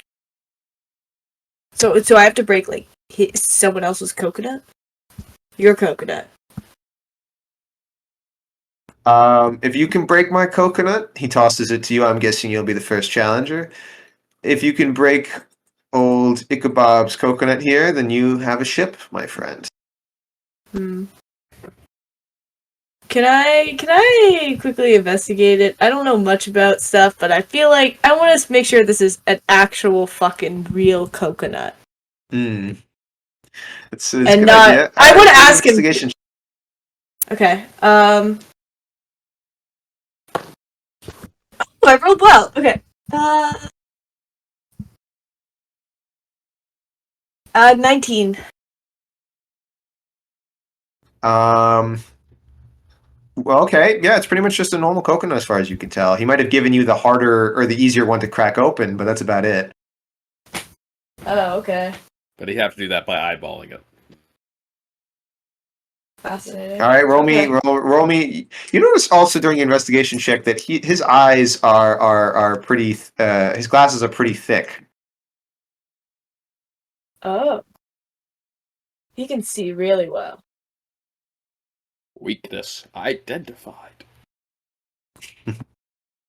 Fascinating. They are Fucking gentleman of the blacked stew. out, though. Okay. He goes and stands over at the start line in the center. Which line do you start at? Do you start at the physical line or do you start at the circle line? Also, you guys can take a second if you want to try and buff Sin. That seems unsportsmanlike considering what he said before. But You can buff if me. Alcarab wants to do something, I think it would be interesting to do so. Let's see what I got. You'll be fine. I have confidence in you. Sure, I have. Because I have stuff that's just like it makes me Here, I'll be right back. feel like more emboldened. That's not really magic. That's just like me hyping me up. Honestly, just like simply just punch using your channel divinity for that +10 to hit. Just try and punch a coconut. The coconut's only gonna have like 5 HP. Aren't you like +10 to strong? hit should be easy enough. Just do that. Easy win, boys. Easy win, boys. I can also just give myself bless, but that's just kind of being cool. Don't waste an action. Just go straight for the kill of the coconut. Oh, it is an action. Yeah, that's fair. Yeah. If that doesn't work, then go for bless and just play defensive. I can turn you into a shark again if you think it would help. I don't think so. I can think of a few disadvantages being on land. Well, yeah, maybe. All right. Well, before I do an action, I wanna. It won't take my action of hitting it away. I will do a slight. I'll just like give myself a little bit of bless, just so it gives me an extra D4. That's it. Feels pretty good, don't it? Power of the D4. The D4 is great. Basically gives you basically half doubles your proficiency bonus. It's great. Oh, and I can also do. Oh, also just naturally, I think I kind of have Crusader's Mantle, so that's 2d4. That's just me, like, hyping myself up. That's how I do it. I'm hyping myself up. So that's 2d4 extra that I get. And, yeah. Anyone else want to get some fun buffs? I just want to destroy this thing. You got this. Yeah, I can help out. I'll give you guidance.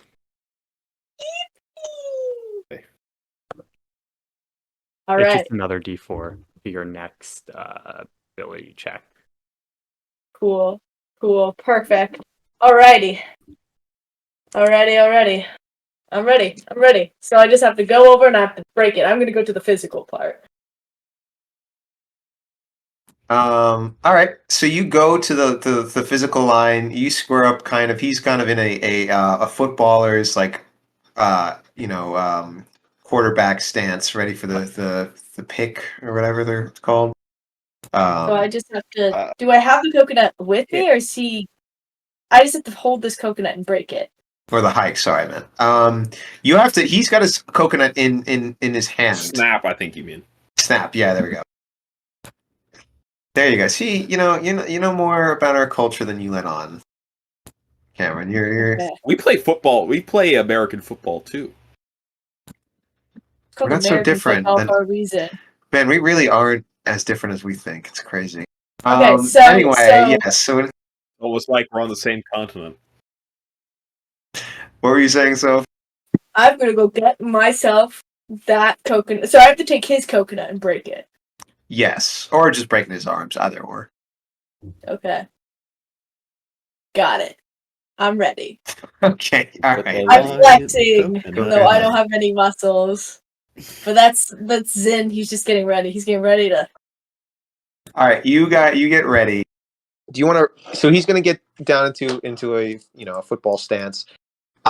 He's going to get ready for combat, or wrestling, or whatever you want to call it. So he's going to say, "We go on 3.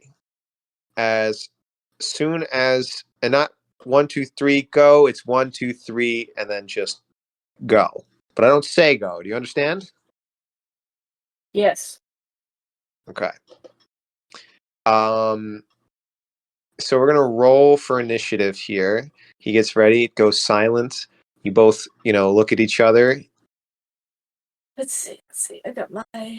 All right. So I just gotta roll my initiative. Yes, please. Ooh, dirty 20. All right. All right. You go first. Let's go. All right. So I have to not leave the circle. You can't leave the circle. That's pretty much the only rule if you're not using magic. Okay. But then how do I get? Is it a circle just around me or around both of us? It's like a circle like with a 40 feet. Okay, so it's like a diameter, ring. so Sort of it's like a sumo ring, basically. Okay. Cool. I want to get that coconut from him. I don't know how to. How's he holding it? Is he still? He's like holding it hike? under his arm and one arm out, and he starts going toward you. You maybe could I hit. should. Okay. Can I just hit it in his arms? Like if I'm able to aim it right. You could. I just kind of want to go straight up and like smash it. All right. Give me an attack roll at Since you're going first, then it's pretty easy right now. I'll just say flat attack roll with adding your strength and proficiency. Okay. And my other buffs. Yeah, and your other buffs. 27? 27. Yes. All right, 27. Nice. So that does hit. Give me a base strength roll. Or sorry, no, an unarmed attack roll, which is D4 plus strength. Oh, okay. Just one. Monk is D4. Oh, it's just one? Really? No, mine is 4. My unarmed strike is 4. You're okay. Well, it might be different then, but base unarmed is just one. That's Just why one monks plus are strength. special. Oh, that's right. Yeah. But then I have my Okay. D4s of damage. Oh yeah, you add those on top. But like the Yeah. base punch is just one plus your strength. Yeah, I did the math wrong for the wrestler, and I thought it was just like straight, just hitting it. But even then, I got like above a 20. Either way, like, fucking smite that shit. 3rd level smite, go. can I smite? Does that count as magic? He didn't outlaw magic. He outlawed. He just said outlaw. He just said ranged magic was dishonorable. Oh, Melee that's so magic true. is Yeah, that's so true. Yeah, okay. smite that shit. I will smite that. Don't forget, shit. you also have you have the improved smite that gives you extra D8 to all damage. Anyways, Yeah, it does. never now- forget bonuses. Improved divine smite. Yes. I'm gonna take an extra D8. Okay, so I have to roll damage with my fist of. Oh wait, my damage with my fist is 4. Then I add these D4 that I had rolled. Yes, and I'll smite it. Okay, I will obliterate this thing. Well, you don't know when you're going to get another long rest. Maybe you should save some of your spell slots, huh? We could just decide to sleep in the village or something like that. Or on the boat. Yep. Yeah, but then you made me put down a time date, so now who knows? Maybe you'll be Fuck. late to something. Sean's gonna make another encounter at 7.5 hours from now. Yeah. Okay. Don't smite the coconut, please. Please don't start the coconut. So how many D? That would make it what? A total of 68? I did it. If it's a 3, so 3, that's 3rd level smite. Starts off as 2d8, and you add 2 levels, so it'd be 4d8, and then plus 1, 5d8. 5d8 plus your d4 from Crusader's Mantle. So 5d8 plus 1d4. Unless I'm missing anything else, but someone call me out if I am. Don't think so. I also had blessed, right? Bless is just a hit. That's That's a a hit, d4. okay. That's what I've kind of been using for most of the campaign. It adds to skills, to Okay. hit rolls, and to saving throws. Ooh, this thing is getting broken. Plus. Alright. 39 damage. 39 damage. Okay. God. So you punch, you smite, you hit the coconut dead on. It obliterates into a bunch of different pieces. And it starts to fly everywhere. The coconut does have still has about half of it still left in his hand. Well, he said to break it in half, so. Oh, I know. Well, he's gonna quickly start scrambling to grab the rest of the bits of the coconut, and he's starting to cast mend on them. What? I want to react. Dishonorable! I want to, as a thing there, I want to turn them. Dishonor on your I know cow. a smite when I see one. It was the first person to break the coconut in half, not the first person to keep the coconut broken in half. Once it's broken Yeah, in That's half, true. it's broken. I won. Yeah. Yeah, well, you guys also used dishonorable magic, so he's at least What? gonna try. No, it Yeah, didn't. he's at least gonna What's try. dishonorable magic? What What the fuck? dishonorable magic? He said range was dishonorable. I just hit it. He I said it used was my. any magic that he can't see. And if you notice, You can see a smite. roll You can see my investigation, all fist. of you, or perception. He can see my flaming fish. Oh, he can't see at all. Well, he's It's 'cause of blind. his glasses. That's not our fault. How can he see the pieces if he's blind then? Emperor bless the the digital D20. I rolled a crit. Yeah, he's blind as a bat. So let's just take his boat. hey, he said the only rules were don't leave the circle, and if the coconut breaks in half, you win. That's like okay. Even if we go on to blind man, I can't believe I'd see the day. what? Okay. Sorry, I missed what you said. To be fair. What'd you say, Sean? I said, what did he say? wow, the gang robs an old blind man. I can't believe I'd see the day. Rob's an old blind man. How the fuck did he keep his boat this long?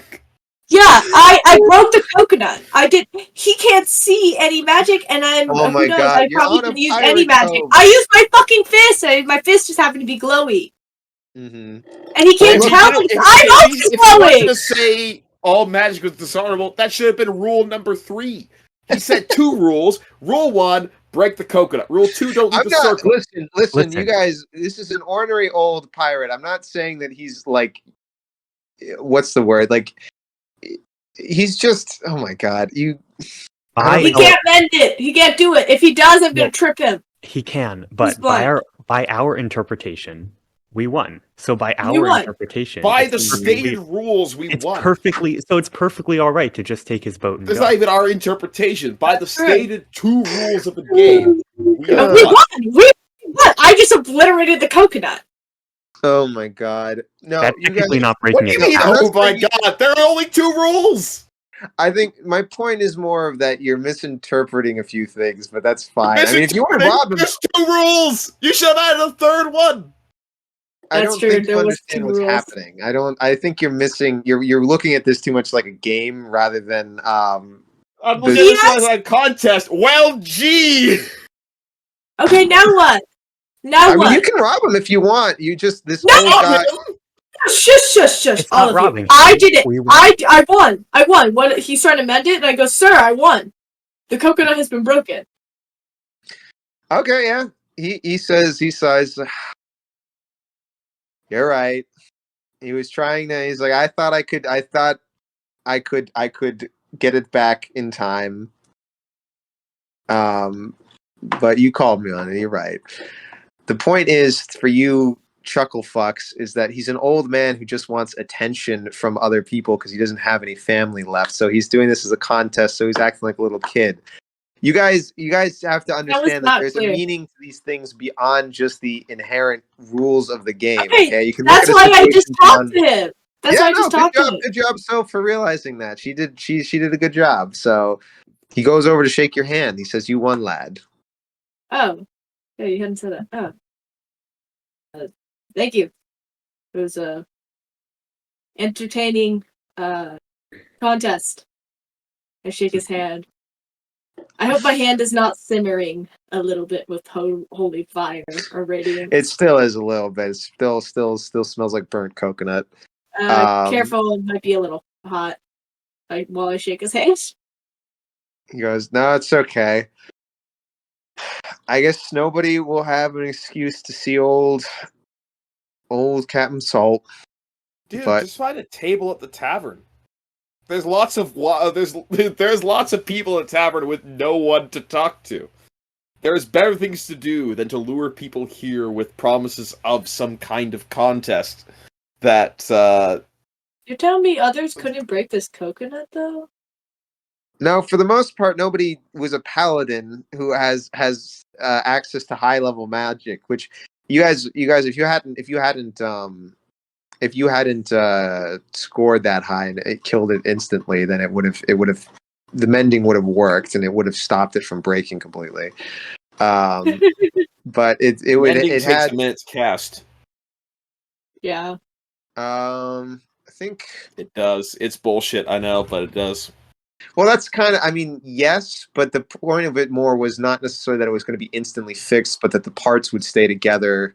And I'm assuming that based on how the spell works, it's not like it's just done. It's kind of mending as it goes. So the idea It was tears one break in a Technically object. speaking, you could use contingency mending to do it Yeah. instantly. Mhm. You could, yes. That would be the way to do it. Yes, you can do a single break or tear, but I mean, that's kind of what a tear or a break is, can kind of really be up to interpretation, If it's really. in multiple pieces, it's multiple tears, though. That's true. Doesn't contingency have to have a casting time of 1 action also in order to store the spell? To cast it on yourself, yes. No, but he's right. Oh, is it? Oh, yes, you are correct. Yes, casting time. Yeah, that makes sense. So yeah, no, there's no way for mending to work there. No mending to work. Also, Also- I mean, is cantrip? Can you use contingency on a cantrip? Yeah, you can use contingency on any spell. It's a spell, right? At least Any from my spell understanding, of someone. 5th level or lower, I'm pretty sure. Yeah, and cantrips are level 0 spells. So Hmm. Well, I think Anyways, its back to wording the- is what's it called enough that it is it could be interpreted in multiple ways, but you just kind of nuked it in one thing. I didn't expect you'd waste smite on this, especially when you could easily have another counter at any time soon. But We have enough. We can take a rest on the ship while we're voting. It still takes 8 hours. All right. Well, either way, with that being said, yes, he goes up and congratulates you. He says thank you. And he's like, yes, but I can smell the rum on your breath from here. Not all of us like to drink our days away. It's fine. I don't. That was him. No, I know. He was pointing at him. I was like, I can't see, but I can smell, and I can smell the rum on him. Then what do you? all right. Well, wallow in sadness, old timer, or youngin, I should say. Wow. Even I am feeling like, damn, that's a little harsh. I think he touched on a sore spot for that he doesn't like his social time to be in bars getting drunk with people. Adam's like, that's like half my thing, man. time-honored tradition. Is if this motherfucker can't find some friends, just fight around it's a cove of a bunch of wash-ups. You can find someone. Mm-hmm. Well, he's like, all right, 1 second. He goes into his cabana, and he takes out a helm, and he gives it to Zin. He says, "There you go. Oh. That'll be. You'll need that, and you can put it in, and it will make sure that it's easy to move, or steer, obviously." Thank you.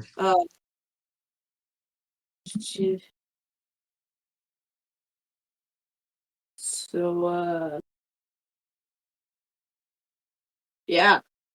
I mean, Zin doesn't really know what to say, in the sense where he almost feels a little bad for this old man, because I feel bad personally, and so now Zin's gonna feel a little bad, because, like, this old man's just kind of just being a little self-deprecating, and he, like, feels bad, but he doesn't know what to do. He's like, thank you for the ship boat thing. We will use it well. That does make me feel a little better. Is that at To least be honest, we only need it for this one mission, and we won't need it afterwards. Oh wait, I want to see if I can do something. I'm fucking magical as shit. Is there a way I can bless him and make sure he can see again? That'd be cool. Be like, here's a gift. You would need. greater restoration, maybe. I think I have. But even then, that's like, I don't know if that works on. No, greater restoration can restore limbs and stuff. Yeah, I have greater restoration. Yes, but it's what? I have that. It's my You have celestial Greater Restoration? legacy. Yeah, it comes. You sure you have Greater Restoration? Greater Restoration is a 5th level spell. I don't no, think you have a lesser. 5th Never level mind. I have spell slot. lesser. You have lesser restoration. Damn it! I thought that was Almost. great. We'll tell you I what. read- Cast Lesser Restoration and see what happens if you'd like. Okay. I do that. All right. What do you? How does what it? Is it? I don't think he's ever cast Oh, yeah. this before. What does that look like? In terms Um, of like, what do you think? It's a Church of Purity, Greater Rest or lower or Minor Restoration or whatever it's called. Looks like. Lesser. Oh yeah, the condition be blinded to death and paralyzed. I'm going to just be like, thank you, sir, and then I'm gonna do the little hand thing again. I'm gonna touch, like reach and like do the little symbol on both shoulders of his, and he's gonna. I want to think he glows a little bit, from a bit of radiant light, and be like, let may the angels bless you for your generosity. And I don't know, glows a little bit. It's like sparkly. Woo. And does it help him at least see better? Yeah. So as you do, you see that some of the color returns to his gray eyes, and some of the color returns to his eyes, and he's able to kind of look at the light a little bit. He's, I can see light for the first time in a while. Thank you, young. And it's probably the only one who's ever thought to give me something in return. And if I have to be honest, that is, I've not, I have lost before, if you can believe it. And he chuckles a little bit, but partly because the ship is good, but some say it is cursed. To always return to this cove at some point. So I will warn you before doing that. Oh, that's bad. We'll figure Can it handle out. a little curse. I can handle a little curse. I can also probably uncurse it. What do I do? I can put another curse on it to. Can I put a curse on it? Because I can bestow curse. If I bestow a curse to mitigate the other curse, I want it to curse it so it goes. I'm where not sure the I science want quite it to works out there, but I go. I don't want to know what curse it so curses it do. goes where I intend for it to go, instead of just back to the cove. I mean, what is the wording of the spell you're trying to do to cancel out this curse? Bestow curse, which lets you enact one of like 4 specific conditions. Damn it! Also, Yeah, I was gonna say, I don't know if. I don't think. And this is the thing: is you're not getting any detect good or evil off this. So whatever curse this is, it's probably more of like a hearsay thing rather than a direct like actual spell. That's fair. That's fair. I don't know. He said it was cursed, and I just don't want it to like wash me up on a shore. I don't want to die. So I don't know. Okay, I don't know. It doesn't matter. I'm just a generous, amazing person that just cleared this man's blindness ish. He could see more with his thick ass glasses. Wait, why can't it? Oh, that's weird. Oh, there we go. Hold on one sec.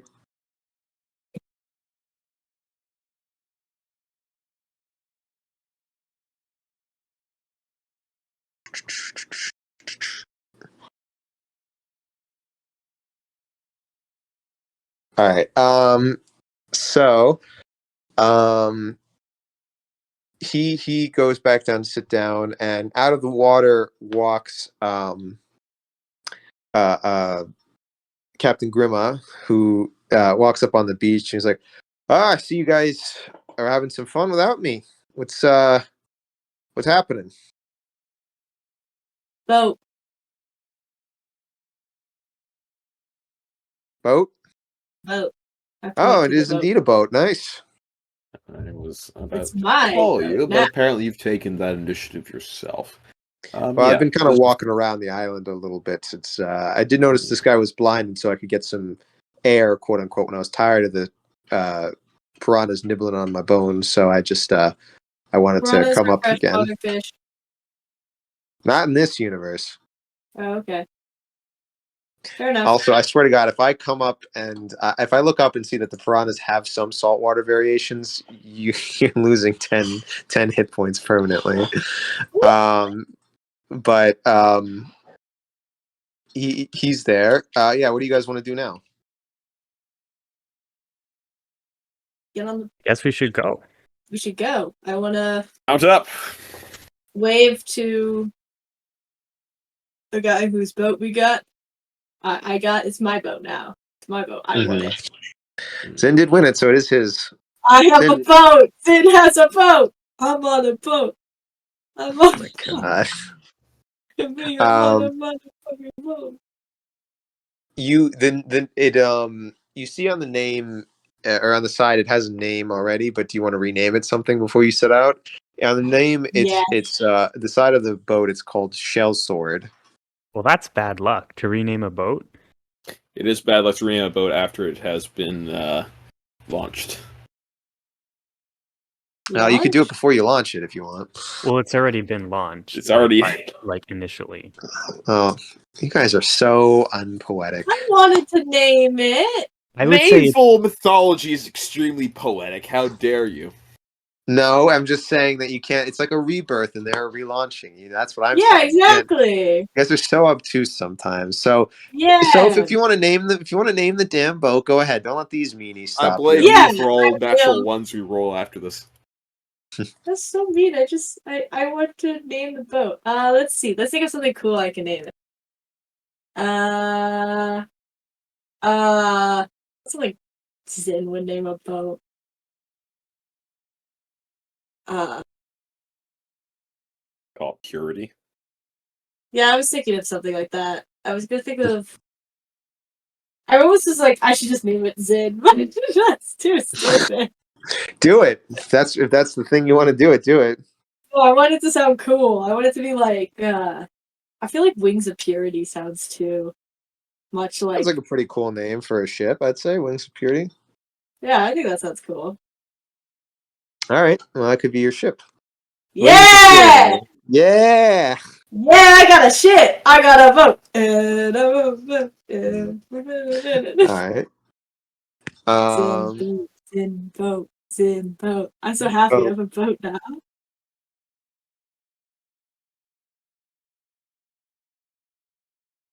Oh, should we go on the boat? Yeah, let's go on the boat. All right, Yeah. so you guys sail out. Captain Grima is like, I'll be the helmsman. I can direct you. He starts directing a few of you guys about what to do. He's like, use this knot here, this thing there.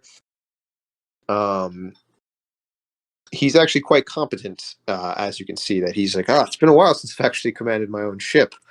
You get a few derelicts and ghost ships here and there. Pardon the pun and the perhaps bad luck invokingness of that, but for the most part, yeah, it feels good to be back at sea with something proper. The Wings of Purity, proper name, lad, and he slaps Sin on the back. So, navigator, which way to our course? We have to Well, go. beyond that, the question is your destination, Grima, on the way to ours? Well, as far as I'm aware, it should be. The Illuminated Lord does tend to deal with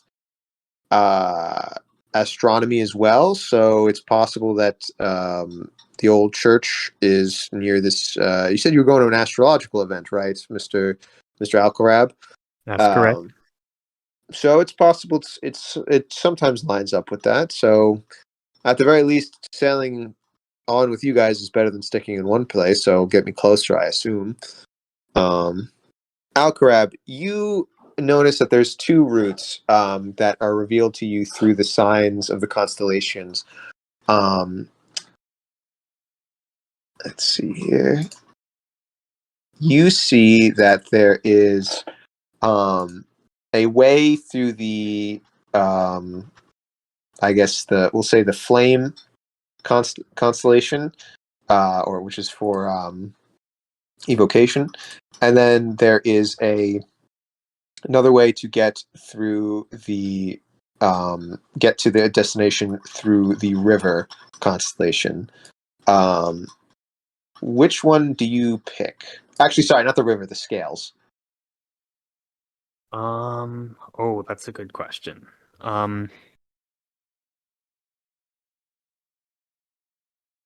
Probably the scales. The scales. Okay. So you are able to kind of work out the course, use a sextant or and a compass, and are able to are you all giggling at that? Are you serious? I know No, he I'm said giggling at a sextant. meme I sent another server Oh yeah, I noticed that you son of a reacted bitch. to. Yeah, No. I did. I'm I was trying to giggling let you at know that I you said saw you post sextant. that I know a shit. sextant, but it sounds so. It has the word. It has sex in it, and it's really funny. I think Oh, that's God, Will's I am laughing gonna at blow it. my brains out. High five, William. I was laughing at Sophia's reaction more so than the word itself. It's sex. I've got one person who's not even paying attention. I've got a child, and then I've got somebody who's enabling the child. I can't deal with this. Max is the only one I care If I'm about not paying anymore. attention, how come I give you so much shit with all my questions? You are able to divine, or I guess plot, I should say, not divine, out using your tools and the charts, and are able to make a path through the storms and the whirlpools that you see, and the ship starts making good time as Captain Grima's expert captaining skills and Alcarab's navigational expertise kind of combine to make a very pointed and professional duo. Captain Grima is going to say, as you're kind of guiding him along on the sea, as seagulls squawk and the ocean sprays, it's still somewhat early in the morning, or I guess getting closer to afternoon, a little bit late morning, early afternoon. And he's going to say, "Oh, fine skills, lad." Oh, yes, did you want to say something, Soph? While we're on the ship, am going to.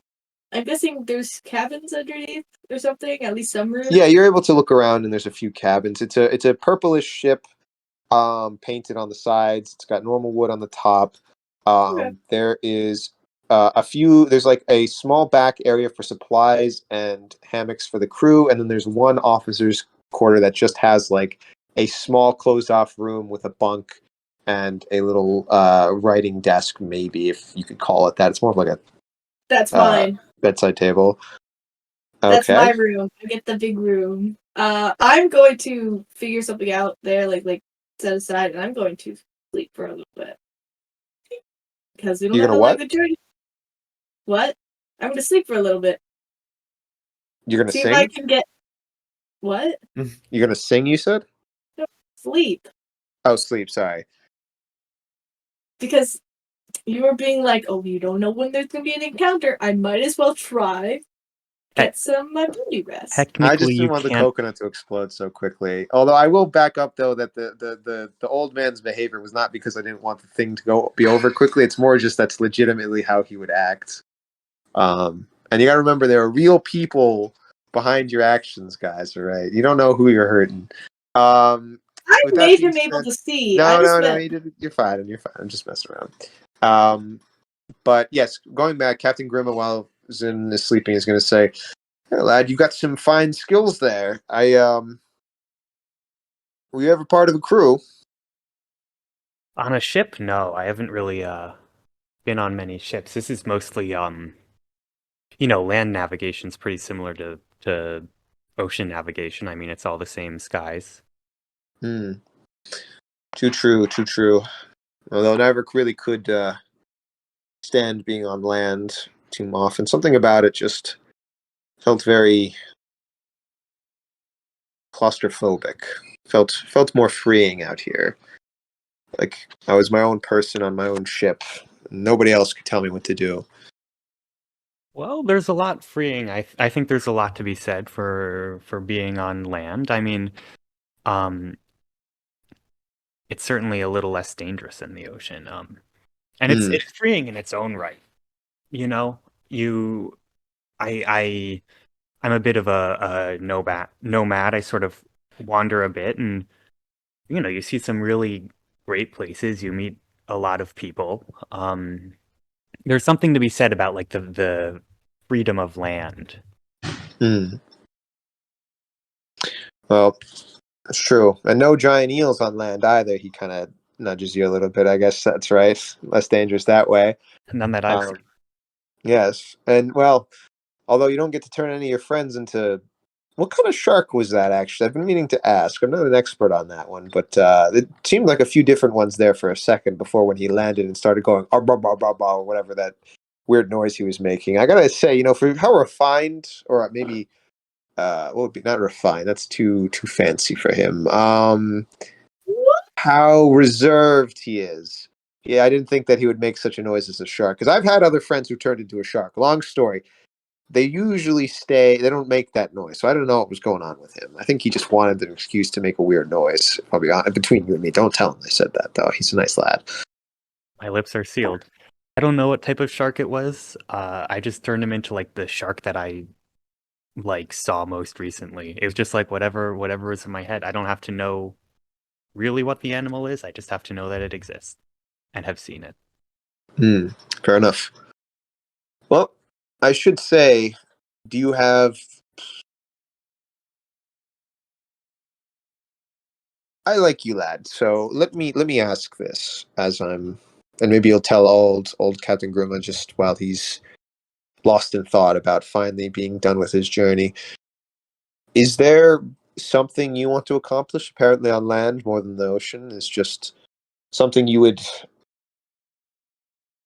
like to be done. Because I can tell you, as somebody who's had more time than he needs, that somebody of your skill and expertise, you seem like a nice person. So I I hope you get whatever you're going for. Yeah, so do I. Um, I think there's a lot to be said for, um, dedication and being driven towards a goal, but it's very possible that in doing so you miss out on a lot. Um, Hmm. I was saying when I meant it when I said you were first mate, and they might have taken that as an insult, but it's also because I see ambition in you, ambition that I've seen before, and like I said, I felt that freedom on sea, but sometimes I wonder if my ambition was my undoing, and I missed some of the important things I could have had back in my old life.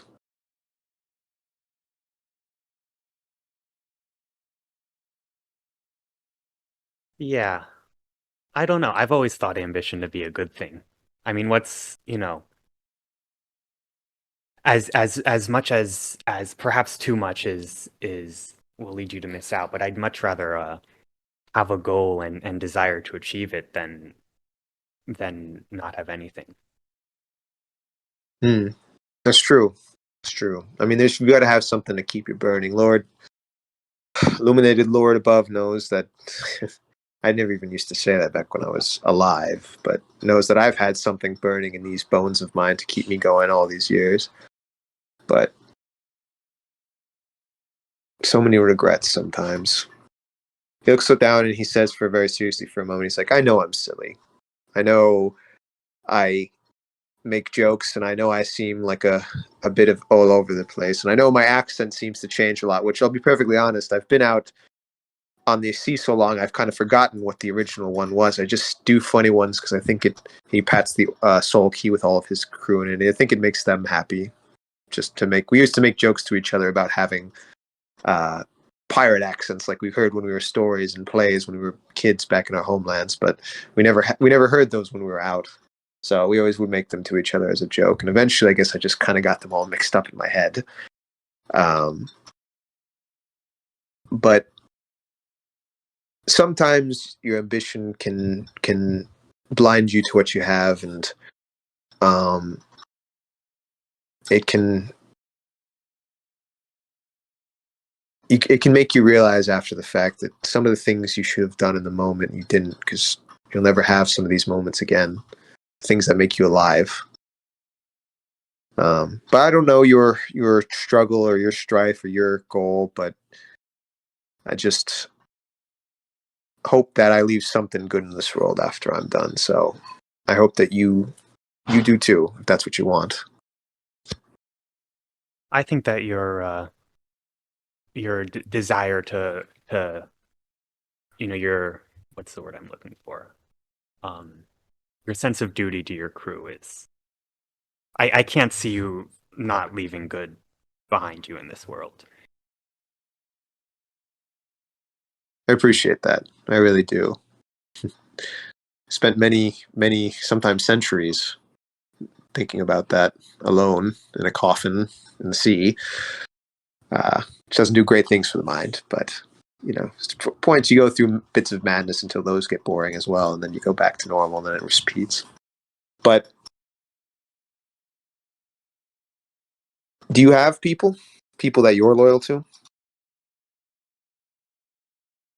Vaguely, yeah. I mean, I was raised by I was raised in sort of like a group of people, and we've sort of stuck together throughout the years, and I've sort of, not intentionally or out of any bite or anything like that, but I've sort of drifted in my wanderings, and sort of in my, not many of them are very astrologically oriented, so I've sort of drifted in that respect, and I'm sure they'd welcome me back, but it's difficult being away from them, I'm sure. He It can smiles for a second wickedly and pulls at his beard a little bit. He's like, we've got a few moments on of time here. Let me ask you a question, Mr. Alcarab. You ever play a prank, he asks, with a barnacle and seaweed eyebrow raised? I have, yeah. You ever play a prank on one of your people? Yeah, a few times. There are other, growing up, there are other kids my age, and we'd, prank each other, prank the adults sometimes. They didn't like that too much, but Well, it's been an old skeleton's long remiss that he has not been able to pull one in many a year. So maybe you could help me remember how to do such one.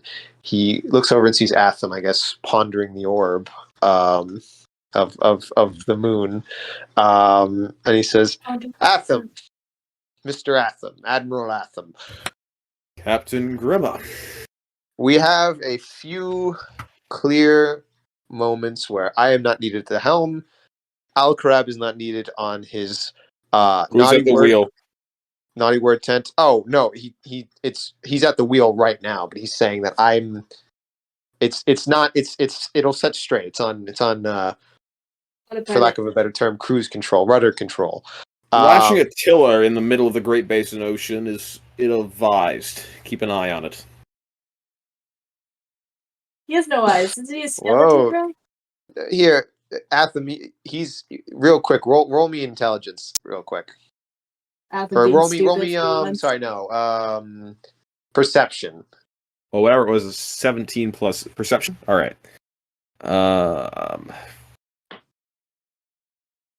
Perceptions plus 7. 24. Okay. Alcarab's not lying to you right now. He's trying to. He's.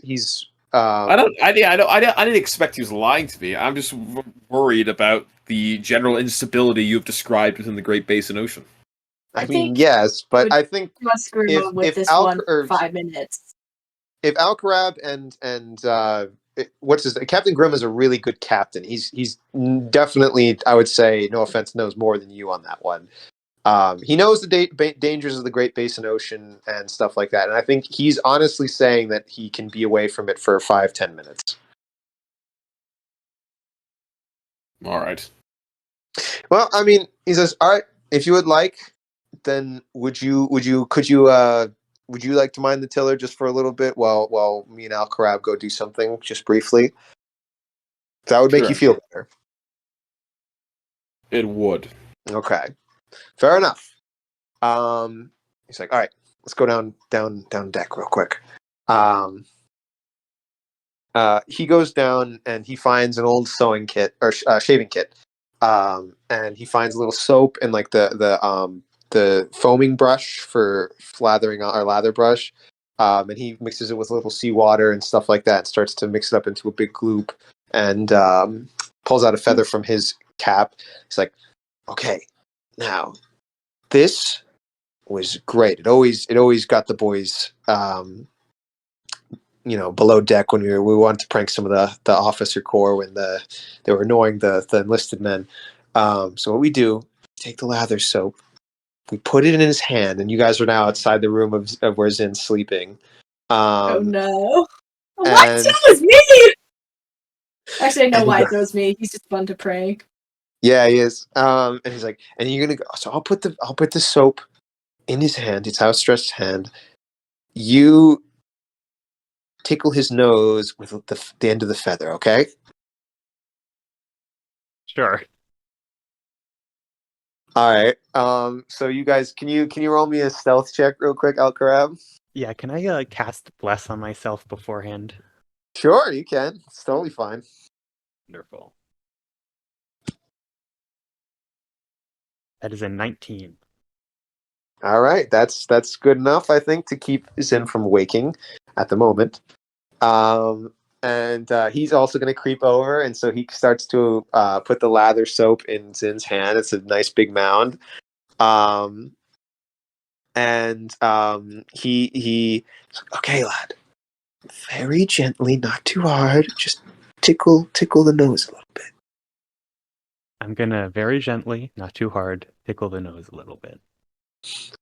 All right, Zin, give me a con saving throw. Lucky to you, I rolled a total of 5. So Zin, you're having like a weird dream that kind of you might think precedes a nightmare almost, where you're kind of like falling for a while, and then you wake up like, or you stop right as you're about to hit the bottom, and then there's a bunch of like golden chickens around again. Or not again, because that wasn't you, that was Cyril who had that, but you're both having a golden chicken dream. I guess. You remember being back in Paladin school, but then all of a sudden, there's a giant fly that keeps flying all over your face for some reason, and you just want to smack it like hard. I want to smack that thing hard. So you smack the fly, and are you okay? I'm just laughing at the phrase that I said. Oh my god! All right, you smack the fly. It goes flying and explodes in a bunch of green goop and guts, and you just feel smothered in it. And I guess just roll me a quick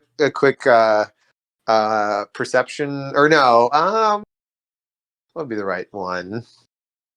Yeah, I guess just insight. Let's do insight. That's probably the best. Okay. Inside of I noticed that I got prank bro. This always Yeah, happens to Zim. He's funny to prank, I guess.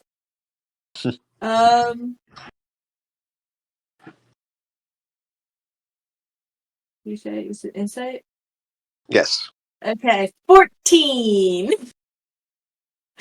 All right, you realize that you kind of the whole scene starts to shift a little bit, and you can hear the a little bit of giggling and murmuring. It's like, it's okay, all right, perfect, you did great, lad, you did great. And the whole scene starts up, and you feel a little bit of irritation around your eyes, and your whole face feels quite smooth and lathered, but also having something pull at it a little bit.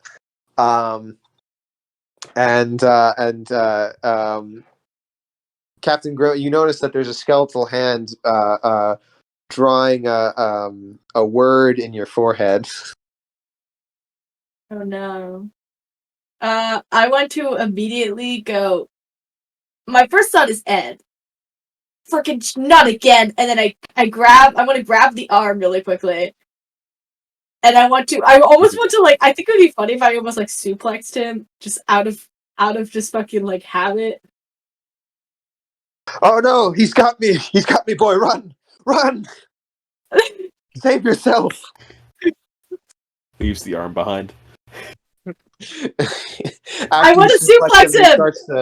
After you suplex him, he breaks into a bunch of different little bones, and his feet and one of his feet and his arms do the whole thing, like, again, that little piston run where it grabs his head with the arm and the leg and starts running away.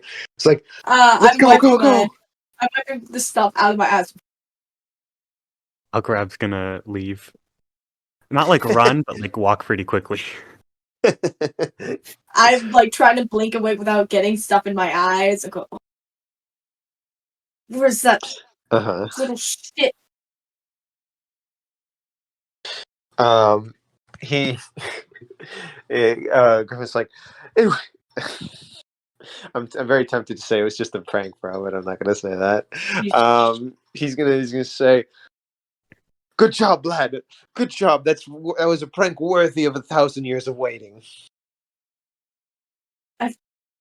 Do I, like, see them run away? Like, I feel Yeah, like I it's mean, pretty you've got obvious. like half of Captain Grima there. A few of the other arms are trying to crawl away. This torso's wiggling a little bit as you've still got it like suplexed and shattered. Some of the I don't bones that even- broke are still knitting back together and like reforming. But Alcarab is walking hastily away as and Captain Grima is doing a little like weird leg arm Yeah. piston walk. Oh, Cameron, you got somebody behind you. Oh, I didn't know if she needed you or something like that. There you go. Yeah, so did you want to pursue them, or are you just gonna... I want to, like, almost, like, scramble out of my bed, and I probably will pursue them and be like, God, and I thought for once I'd be safe. That little green thing gone. Now, not again! And I'm, like, mucking it off, and I'm, like, slapping it off, and I'm, like, partly mad, partly playing, like, I don't know. Like, he's upset. He's annoyed. He's sleeping, but also he's gonna get him. So he's gonna, like, scramble out of bed. Alcarab's probably waiting, like, just outside of the doorway. So you're not gonna have to, like, run to catch him. Like, you just step out and, like, Yeah. he's there. I don't know what even to do in... No! Lad! Save yourself. My bones can be made again. Yours can't. But watching is the best part.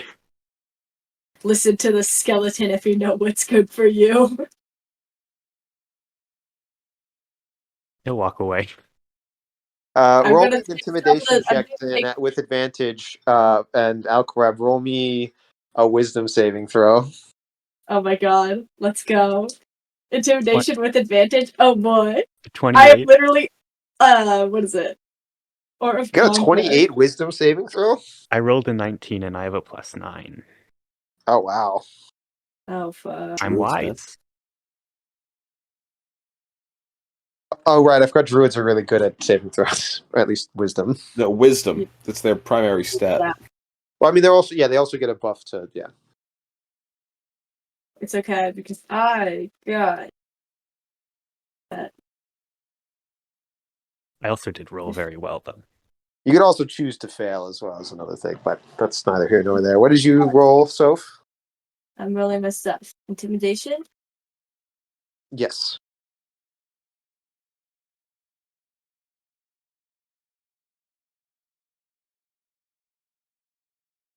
Oh, you lucky. But wait, let's see what else I have.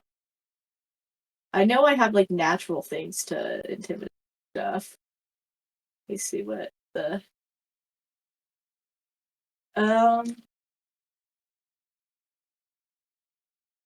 Conquering presence. Yeah. He passes at least my conquering presence, so I got a 21. Well, Alcarab, you are realizing that you could get seriously hurt here, but you're still in control of your faculties and not running away. What do you do? He's gonna leave, but not like I think if I had failed the wisdom save, I'd probably like run away, scared. But instead, he's gonna sort of run away like a little silly, a little bit goofy. That's just He's a silly guy. He's a silly guy. A little guy, a little goofy. Real cool. You guys are chasing each other around, having a good old time. Grimma's body parts are all over. Atham is keeping charge of the helm. And as you guys kind of get up on deck trying to chase everybody, or chase Alcarab and parts of Grimma back, there are going to be some shapes in the distance. And as you guys kind of stop and wait, you see what looks to be kind of like a blue crystal island, at least partially, shimmering out of the water in the distance as it's starting to become a little later in the day. It's starting to get at night, and the sunlight reflects off of this island, and you can kind of see it looks like stairs leading up to a lone building on top of this beautiful white, gray, and blue crystalled, white and gray stoned, and then blue crystalled peak at the top with the building embedded inside. And you can see that Captain Grimma kind of stops for a little bit, and he says, "Is it finally the end?" And that's where we're going to leave off for this week.